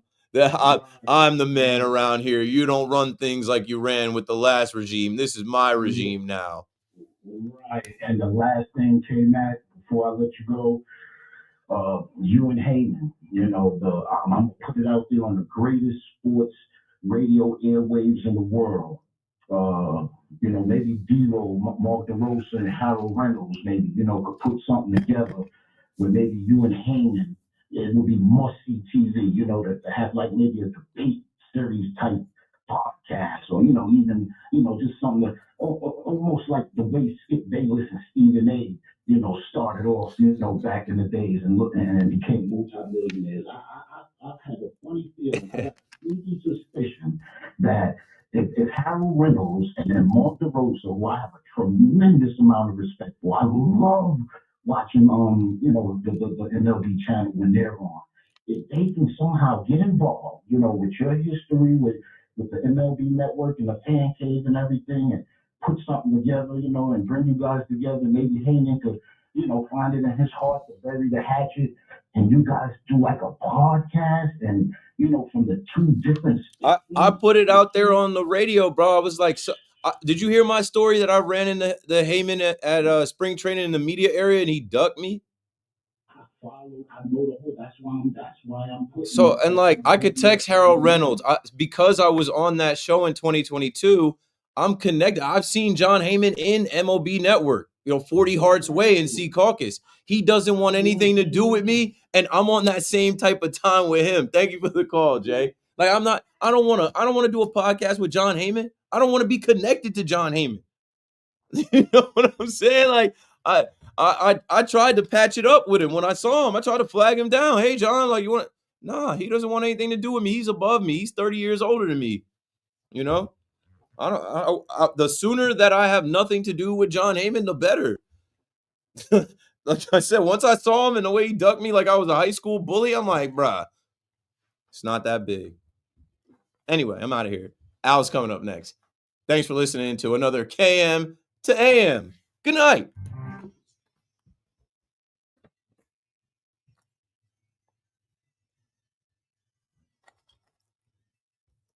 Like, bro, I do not want to be synonymous with John Heyman, bro. If I would have freaking known that the day that I booked him, if I would have known that he was going to tweak like that and him and I would be like forever connected from that viral moment, I would have said, nah, I'm good, bro. If I would have known he was off his meds, if I would have known he was low on sleep and he was going to tweak like that, I would have said, don't book him. Don't book him, yo. There ain't nothing to patch it up, You don't rock with me, I don't rock with you. I match energy. You feel me? Appreciate y'all energy in the chat. There was a lot in the chat that I did not catch. Hypothetically, what's the Jets ceiling with Rodgers? There is none. There's no hypothetical there. He's not playing for them. Garrett and Sauce must be in shambles. They'll be all right. Garrett Wilson played at Ohio State with Justin Fields. Sauce was in Ohio at Cincinnati. They got respect for Fields. Garrett Wilson is linking up with his college QB. Yeah, he'll be all right. Juan Soto is going to break out of this. Yeah, he will at some point. In your opinion, who are the Jets picking with that first pick? No, they're not going to go QB. They're not taking Shador. They're going to take Armand Membu out of Missouri, the boring offensive lineman pick. The guy on the call sounds like Darth Vader. He went ballistic. Yeah, Darth Vader. Fun fact. Abdul Carter refers to himself as Darth Vader. He wears the eye black with Darth Vader. And Luke Weaver from the Yankees, 2 strikes, you hear the Darth Vader music in the stadium. That's all I got. Oscar the Grouch, what up? Jack, appreciate y'all. We'll do this again tomorrow. Everybody be good. 16, 18? That's a lot of people watching. Follow me on Twitter, Twitch, YouTube, all that. Keith McPherson on the Fan. Good night.